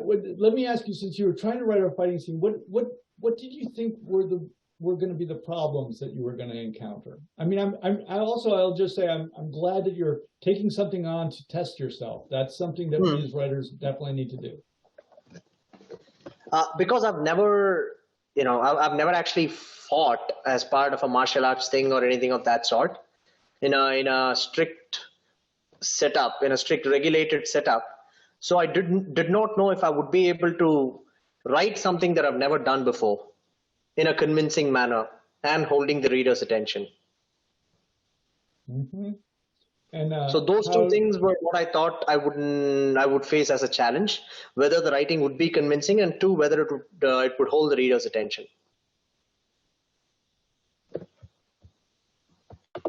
What did you do when you were thinking about holding the reader's attention? What did you do in order to try and make that happen? What I've done is that I've tried to keep the action going, and it's not completely action that would fatigue the reader. I've interspersed that with thoughts wherever one fighter has been down or both have been down. It's been interspersed with thoughts that go inside one of their minds, which is Bhima, because the story is from his perspective. Right. Okay. I like that you use this term, fatigue the reader. That's good. You know, so going back, and this is my day for this one. So going to that, fatigue the reader is like, you know, even a fight scene, even though, so what's kind of interesting is that you obviously have these adversaries. So you have a couple things going for you. You have a focus. You have two adversaries. That, you know, is necessarily complex, but it's not so, they're not three adversaries. There's not a whole big group scene. So we do have a nice focus. But the thing is, even if you have a focus with just these two adversaries, over the course of 6 pages, it's just like, I punch you, I punch you, I punch you, I punch you. Do you remember that old video game called Pong? Like that? Mm-hmm. It's boring, right? Yeah. It's boring. So like even a fight scene basically can be boring. You have the further problem that this is a known story, so the outcome is sort of might be known, right? And it might be boring. So, and you come up with a strategy basically by having the fight scene on the exterior and concentrating on the point of view of Bhima. So that's good, and that also focuses us. So like if we were watching a scene and we were not involved with the interiority of either of those characters, we would be distant, right? Like in a movie, just watching them, I punched you, I punched you, I punched you, I punched you, but why do we even care, basically? So you're overcoming that some by having us focus on a single point of view character, so that's also good.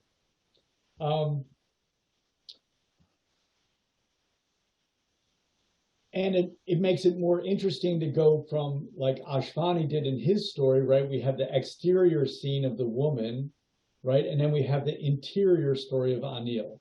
So juxtaposing those two types of information is more interesting than not doing it, which would bore us, right? We're just looking from the outside, or we're just on the inside. So all those are good choices.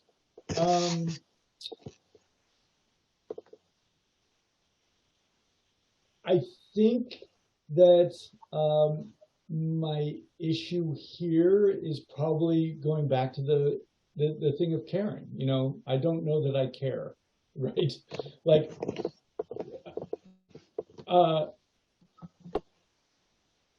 I don't know what's at stake. You know, Bhima, I mean, you know, and you're on one side or another, right? You have your team, right? So this is sort of like watching two contestants watching a sports match. And for me, it's like, I don't know either team, and I don't care. I don't know what the stakes are, and I don't care who wins, basically. So for me, even though I'm being involved in this fight, I don't really care about it. You might walk in with a bias ahead of time. Is that the case? Like, you're probably like pro Bhima. Mm-hmm. Yeah. So you have that already, but your reader doesn't necessarily have that. Okay. I mean, you can't count on that, and you don't. This is going back to Abhinav a little bit. If we think about how we're reaching an audience, so you might be reaching an audience who share your bias, right? But you're not going to that next level of reaching an audience that does not share your bias. So that's a choice. I mean, people who already are interested in this are already on the side of Bhima, already want to be involved in Bhima's point of view, already know what's going to happen, and they're like, oh, this is a kind of a joyous ass whooping is going to take place here, and I know what's going to happen. It's sort of like being on the side of Achilles. I'm on the side of Achilles, and now I get to see him destroy Hector. Great. Wonderful. I personally am not on the side of Achilles, right? So when I see that fight, I don't care. I don't think Achilles, you know, like I don't want to get too far into the Iliad, but so I think that that's a level that you could think about. The other little thing here is that it was just like Bhima uses kind of exclamation points within his thoughts. So it's as if he's sort of, you know, when he thinks, he's shouting at himself. I mean, I thought somebody might. I mean, if you are in the middle of a battle and if you feel that your opponent is gaining, I thought everything inside your head would be yelling at you to take remedial steps. Yeah, maybe.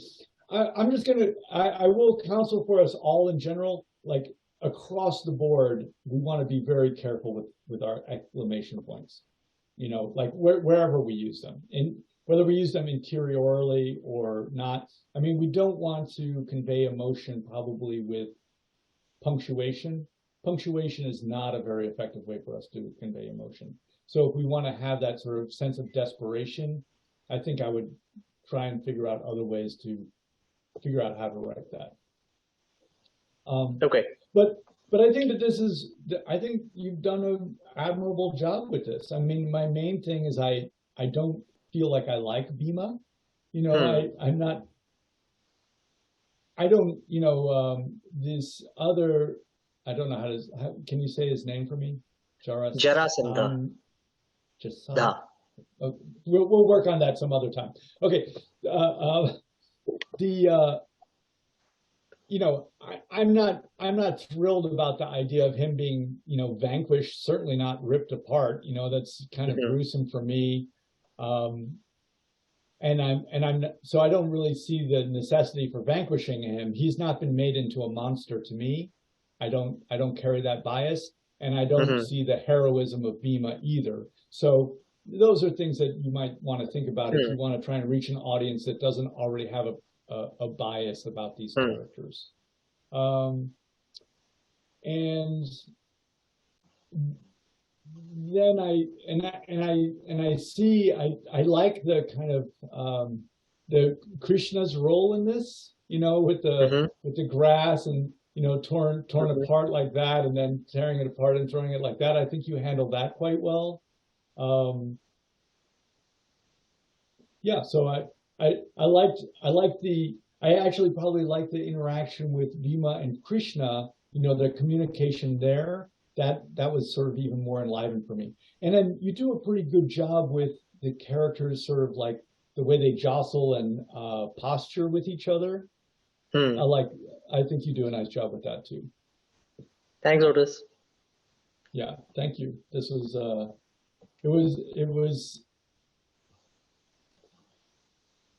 I think it's interesting to think about it with Arun's piece, like how would these characters really be significantly different from each other?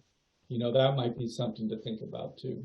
Since we do get insights into both those characters, making them both like, you generally think about rooting for the character whose point of view you're in. That's why we use point of view. So,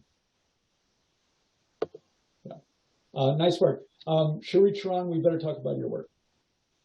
By the way, Otis, Arun has also joined. So Yes, we might sorry as about well, that. if you have time. It just my goodness. I just completely lost track of time. I'm fine. It's 10 of 9 in the morning. I'm gonna leave and have breakfast and have my day. So I just if you're able to burn the midnight oil, then it's okay with me. Given that we won't be meeting again for 1, 2, 3, we'll be meeting basically after 4 weeks. I thought if we can finish off the pending backlog, 10 minutes at most to each, and hopefully we'll be done soon. Maybe we can also be compassionate and understand if people have to, leave so that they can get their requisite amount of sleep so that they can be, fresh tomorrow for the workday. Well, and that's also. If they leave, I'll quote a line from Taken: "I will find you," and I will. No, just kidding. People want to leave, absolutely they can. I know it's late here in India, and we're putting up a recording of this online. I just wrote a piece, and I talked about Taken a little bit as a kind of a regurgitation of the Helen of Troy story, right? Taken. Yep, I will find you. Okay, Achilles. Charan, are you here? Yeah. Hi, Otis. I'm here. How are you? I'm doing well. Oh, where are you? Okay, I am unable to switch on my video, probably because I am using a monitor than my laptop. So I don't think I can switch on my video right now. Okay, well, I see this great screen. Tell us a little bit about this story. The story is about a mother discovering the dark side of her son, who happened to be a serial killer, unfortunately. So the story is like a serial killer horror meets supernatural horror. So that is the vibe of the story, and the motivation that I had sent this story for review is that I want to practice the general principles you talk about usually, like the story structure, internal and external conflict, etc. Those things. Oh, okay. I'm going to tell you, Charan, I did not get that. I did not get the underlying story here, which is interesting because am I right? You basically stay then in the mother's point of view, and this story is dealing with her interaction with this plant. Yes. Right? Yes. With the exclusion of the sun, right? I can't remember right now whether the sun comes into this or not, but I know that that's not what I'm focused on. Okay, there is just right? a small insertion of about that sun here, like 1 or 2 lines. There is. Probably not to give too much away, but Oh, I don't where know. is the knife? Where did I keep it? Okay, so I mean, maybe that's one of them. Maybe there's a couple other things. So it's interesting. So I think it's great that you're taking on this experiment. And then for me, just, I mean, maybe there might be, like if you were shooting this as a scene in a movie, right? We would have kind of ominous music. The scene would be kind of dark and mysterious. There would be things that would clue us into the fact that this was not,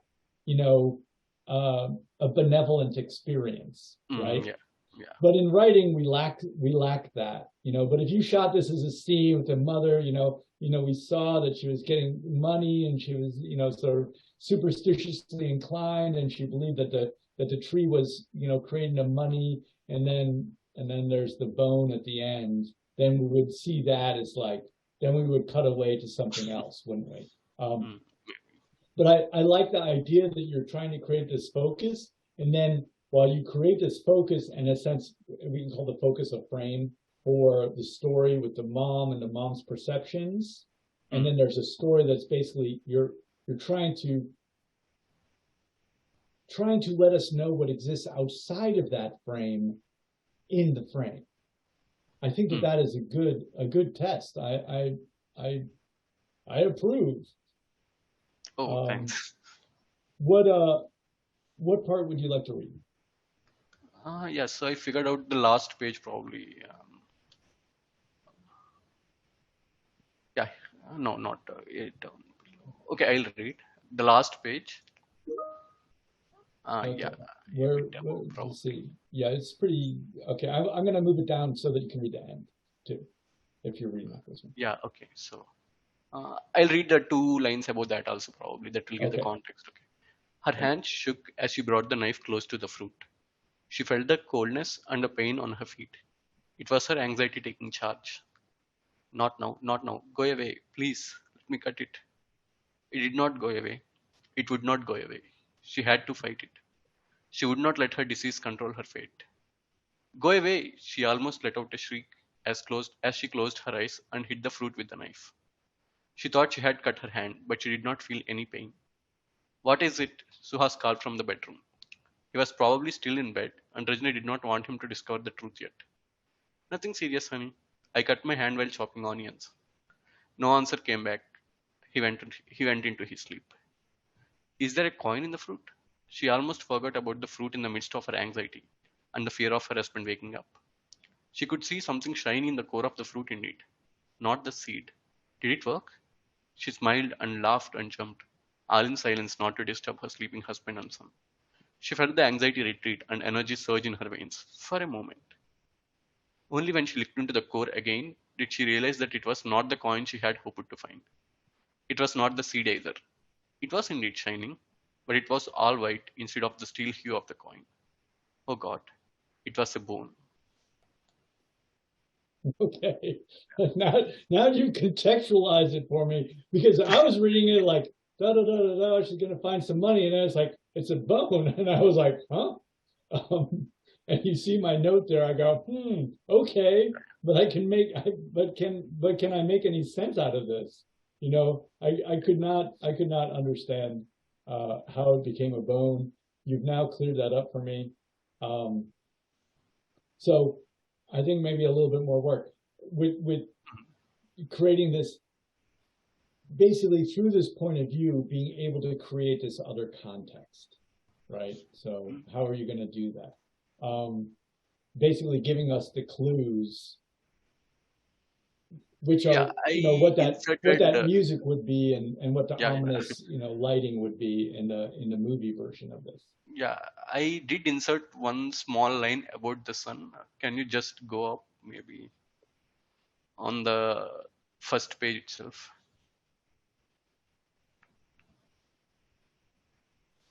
Okay. Bottom of the first page. And they could make a new home, a big one with a space for a dining table. And Nitin could go to a medical college after his junior college. That was her son's dream, wasn't it? So essentially, her son knew the medical basics on how to chop the body, etc., etc. Those things. So that was just a Ron, small Easter okay. egg, but Okay, I'm going to tell you something here that I think is true. Not everyone who wants to go to medical college is a serial killer. Okay, not everyone. yeah. Okay, um, but I don't know for sure. I don't know. Yeah, so it's a little too little for Yes. me as a reader. There might be some other readers, out there that are like, they have a very strong bias against those people who go to medical college. They're very suspicious of their intentions, who would definitely be, clued in at that point. The medical, could we go to the local medical college called Medical College of the Damned, right? Okay. So did I already ask you what you like about this ending? What it is that you sort of enjoy doing there and what you think works?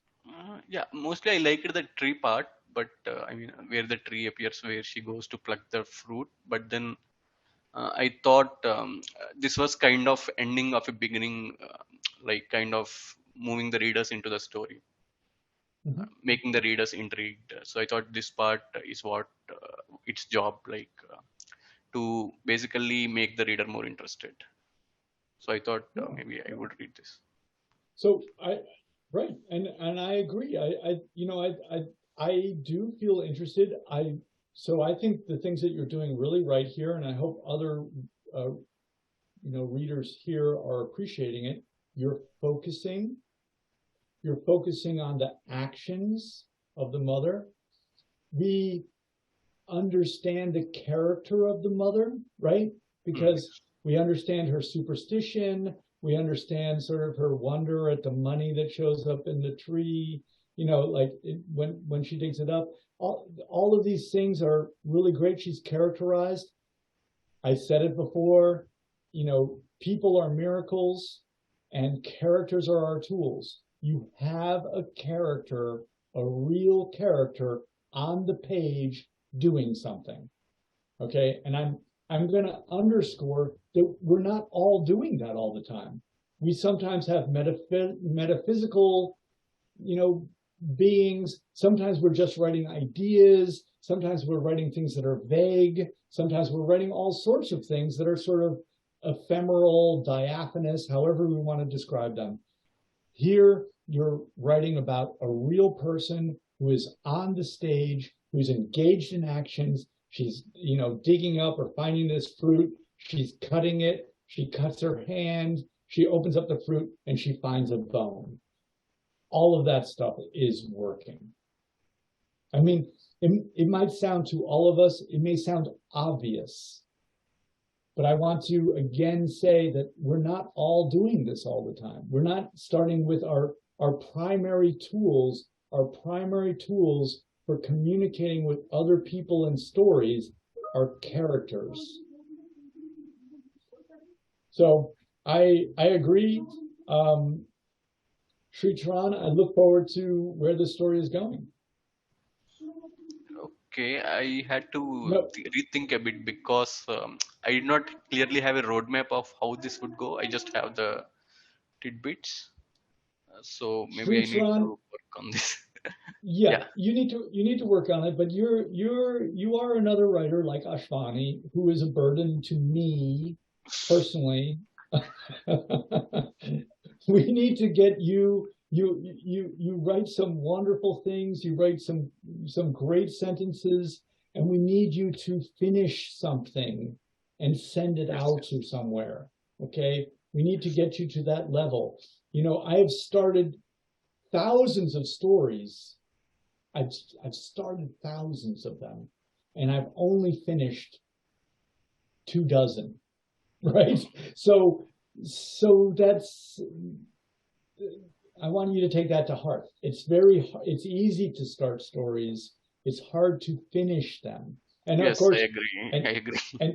And Hemingway has said, and I want us all to take to heart, a story is never finished, only abandoned. Okay, so we need to get to the stage where we're ready to abandon our story. We've worked on it so much that we're abandoning it by sending it out to a journal someplace and seeing if it will get published. Then what's going to happen is you're going to be rejected, and that's going to make you feel bad, and then you're going to work harder. Okay, this is the process. So we need to get you to that stage of being rejected, Sri Tram, so that you will work harder to get your story published, and now you will be on the track. You'll have that it will be you versus these journals that are rejecting you, and there's going to be a conflict, and the outcome is going to be your eventual success and ascendancy. Yeah, that would feel good. Yes. Yeah, I know it's a long road, though. I'm going to tell you. Yeah, so you better get started. Like, it's a long road, and the start of that road is finishing a story and sending it out. You've written many, many wonderful and intriguing pieces that I have praised, like Ashvani, my other burden, and and you have not done this next part. So it's the end of the year. I'm throwing down the gauntlet, right? Yeah, we're going to start the next year. We're going to start. I'll make some New Year resolutions. Yes, I want to hear a New Year's resolution. I want us to say, I've completed this story and I've sent it out to these journals, and I am awaiting those heralded rejections. Yeah. Okay, Arun, let's talk about your story. But thank you, Sri Tram. Enjoyed this. Yeah, thanks, Otis.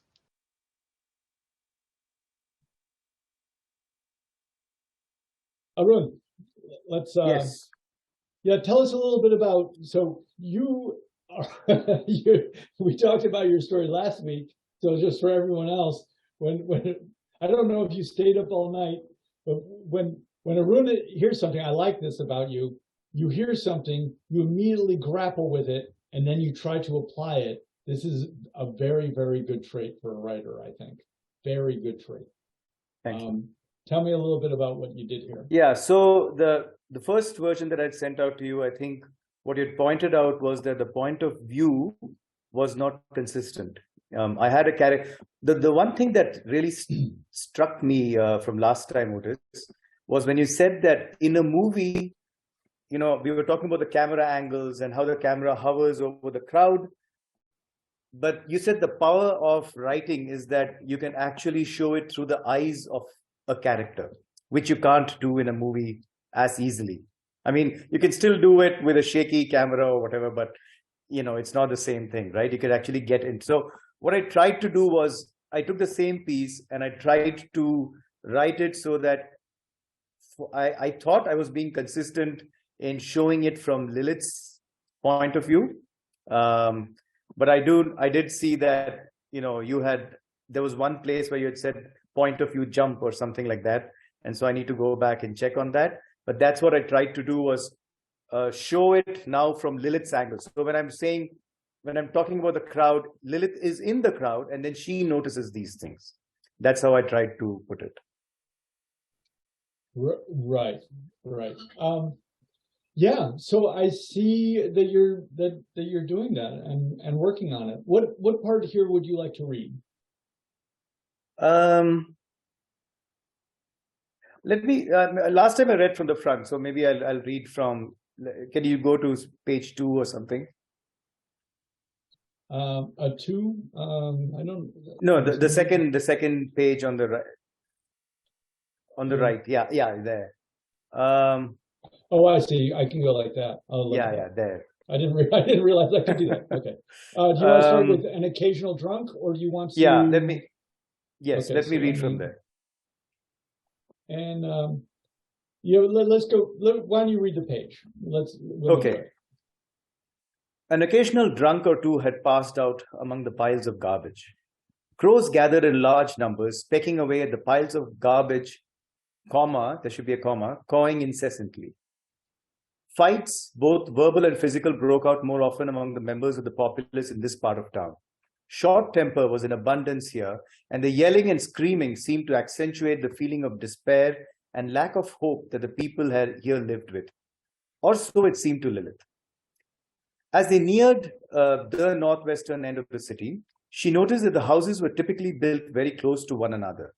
The houses all resembled each other, flat, squat, blocky, and unlovely to look at. However, at the end of one of these lanes, set slightly away from the rest of the houses, was an old mansion. They'd almost crossed the street leading up to it when Lilith heard Shrutasena calling out softly. Could that be it? He asked as she walked back towards him. The others, careful not to appear too interested in it, looked in that direction, one at a time. There were people on the street, and they looked a singularly unfriendly bunch. Dark eyes and darker stares were directed at them. As Lilith took a look, she noticed a man come out of the mansion and squint his eyes to see towards their end of the street. I should have said squint his eyes towards their end of the street. Lilith heard a gasp behind her and swung her head around unhurriedly to see Sabium hurrying away from there, motioning for them to follow him. They paused 100 yards or so away for a whispered conversation. It's him, whispered Sabium, with barely suppressed excitement. Who? Asked Arjuna. Okay, thank you. So what is it that you like in this section? Tell us a little bit about it. So I like, so there is some action. So they're walking through the city. They come to a fairly desperate part of town. It's a poor part of town. It's not somewhere that you want to be caught in. The people aren't very welcoming to strangers, and they look across and they see this old mansion, and then there is this chap who comes out, and one of their group recognizes him, and he's actually one of those folks that they're searching for.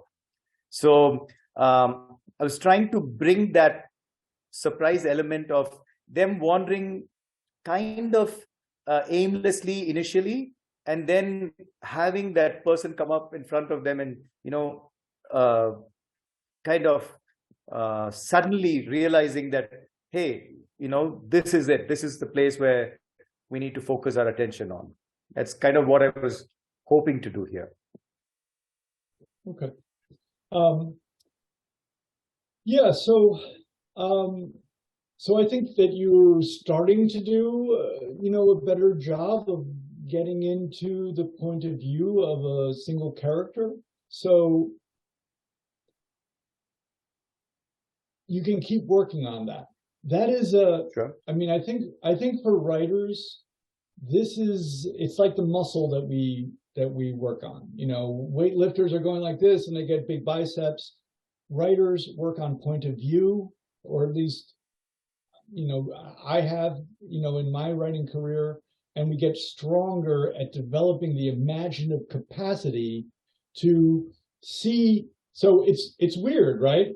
Because it's not us just seeing the world, right? In your first version, you wrote this city, right? You were looking at it here and you were seeing the city. Now what the task is for you to put yourself into Lilith's body, basically, and see the city from her point of view, right? Yeah. So instead of seeing it down like this, you have to be here and see it like this. Yeah. It's completely different, right? It's also not at all what we're used to. Like, we as human beings, right? We know what a point of view is, and we do see from our perspective like this, right? But we don't know what it's like to go into someone else's body and see it from their perspective. Yeah. Right. So that is basically the imaginative muscle that you've begun to work on here. So, and actually, let's go back to, you're right, I can just do this. That's so convenient. I didn't realize that. Thank you. There was this line, you just read it. So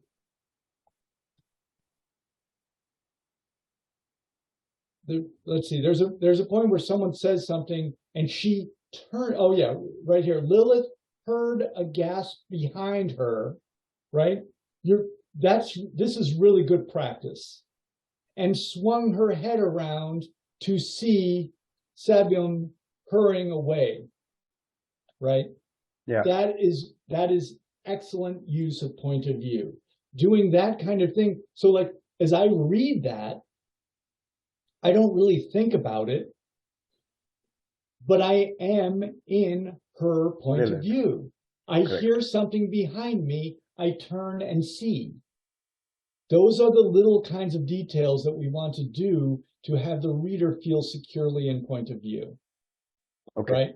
I mean, it would be the same way, you know, if you're like, she looked at the stew, she looked at the salty stew, right? That's out of point of view. How the hell would she know it's salty? Sorry, excuse my language.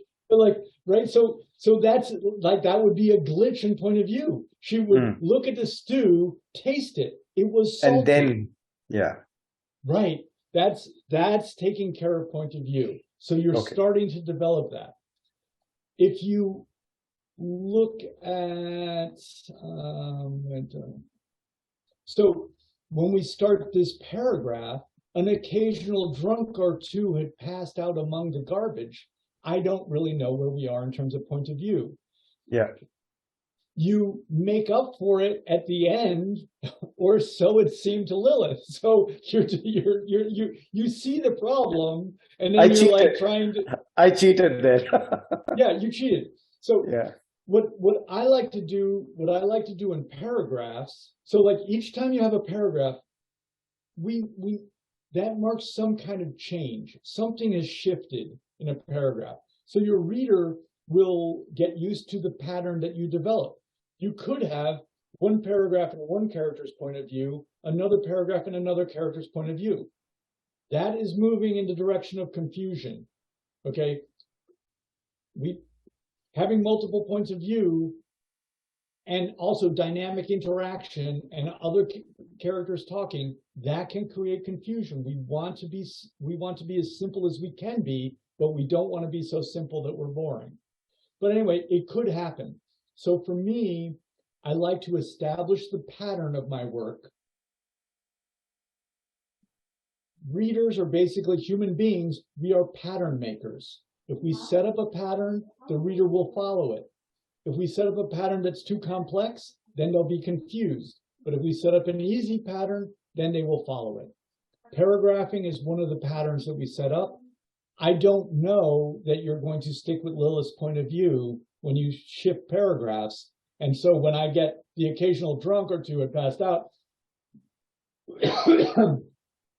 for me, I'm moving back into that sort of cinematic point of view. Ah, okay. Right.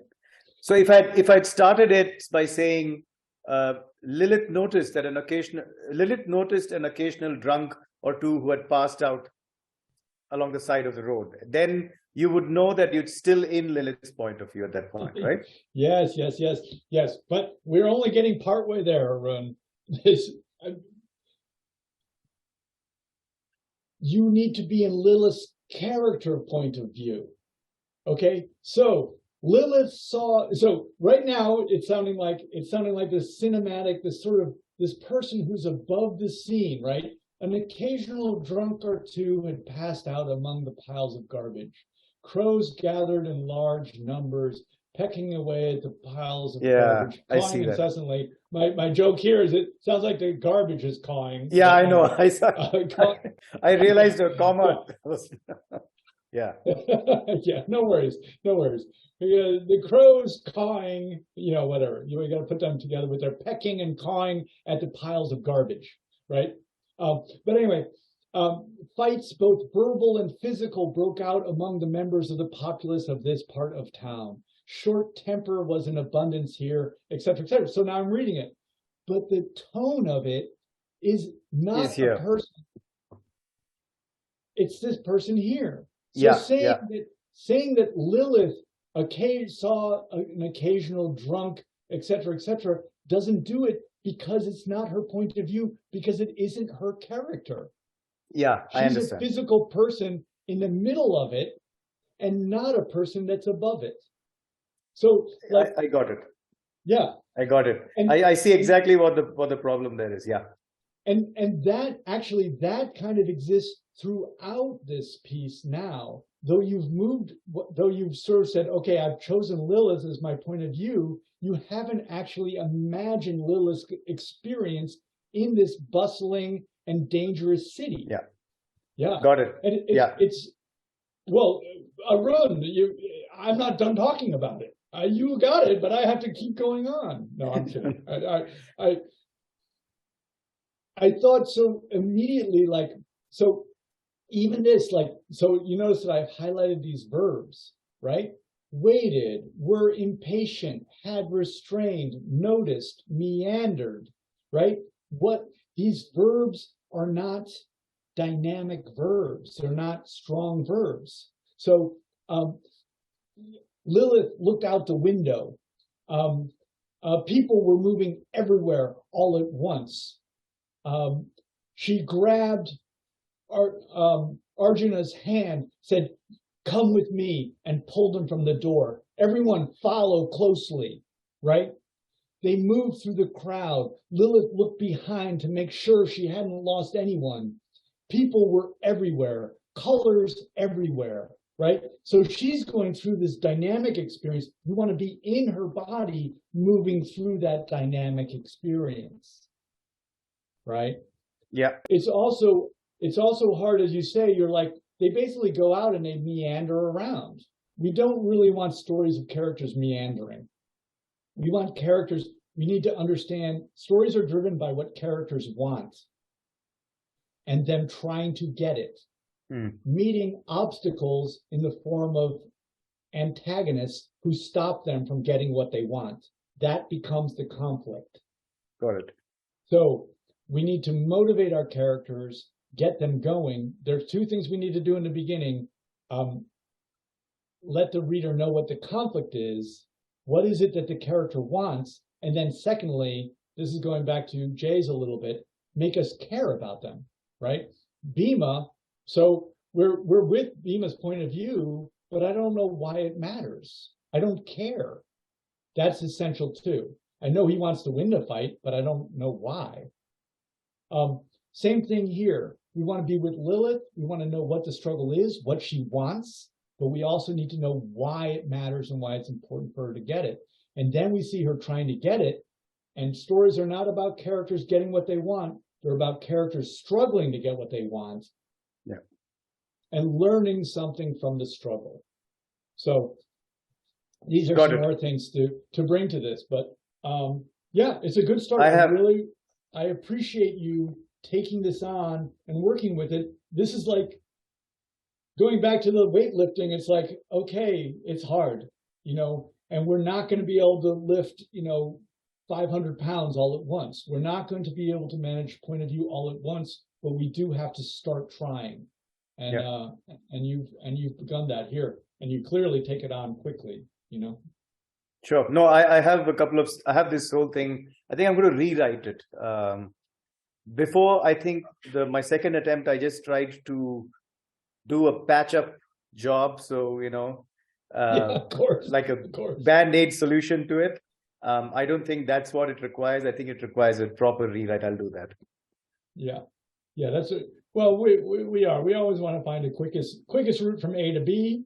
So, and then we usually try to simplify that journey if we can. No, I think just in these conversations, I'm getting a better understanding of what point of view means. See, till now I've been writing instinctively without understanding the craft of writing. I've never been trained to write. I just write. So in a sense, just these conversations have given me an understanding of what point of view is exactly. So that helps. You see, in our writing, basically our task in writing is, obviously we can all type and we can use all of these words, but basically these ideas start to help us focus our imagination.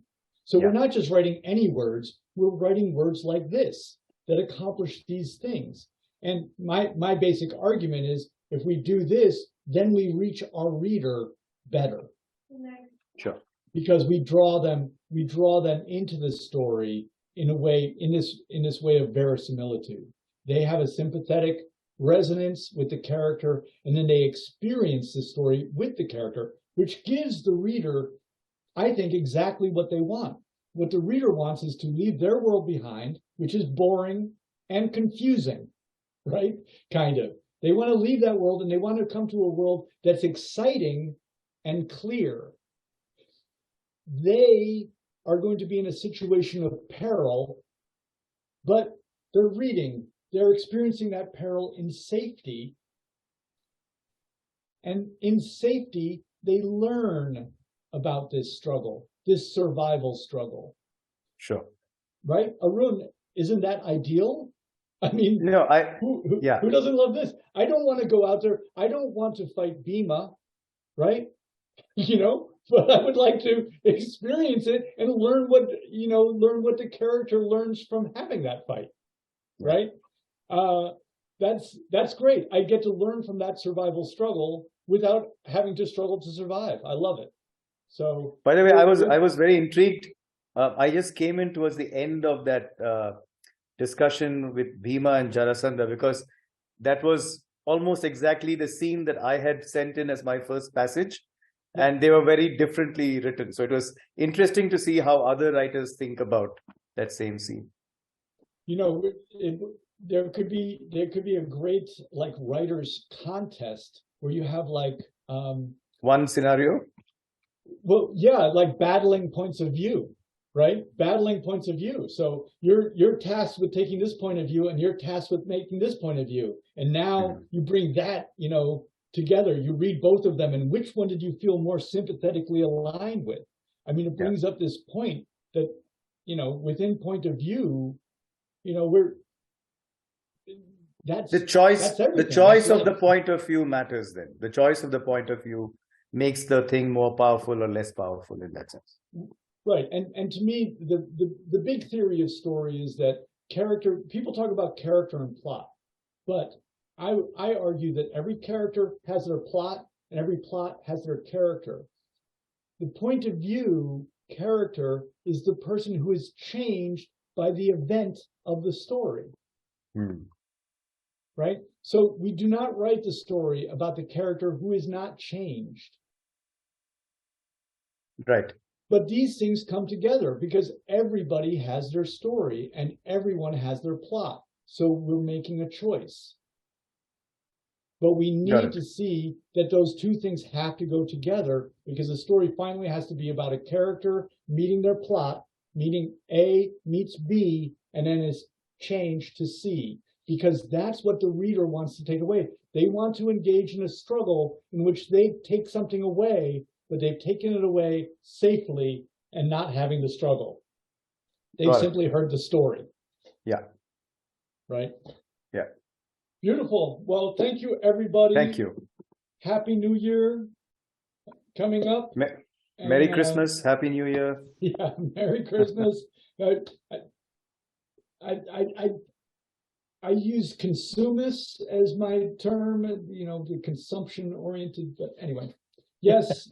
Happy holiday season for us all, and let's make some resolutions for the new year about our writing, but also let's be sure that we don't burden ourselves too much.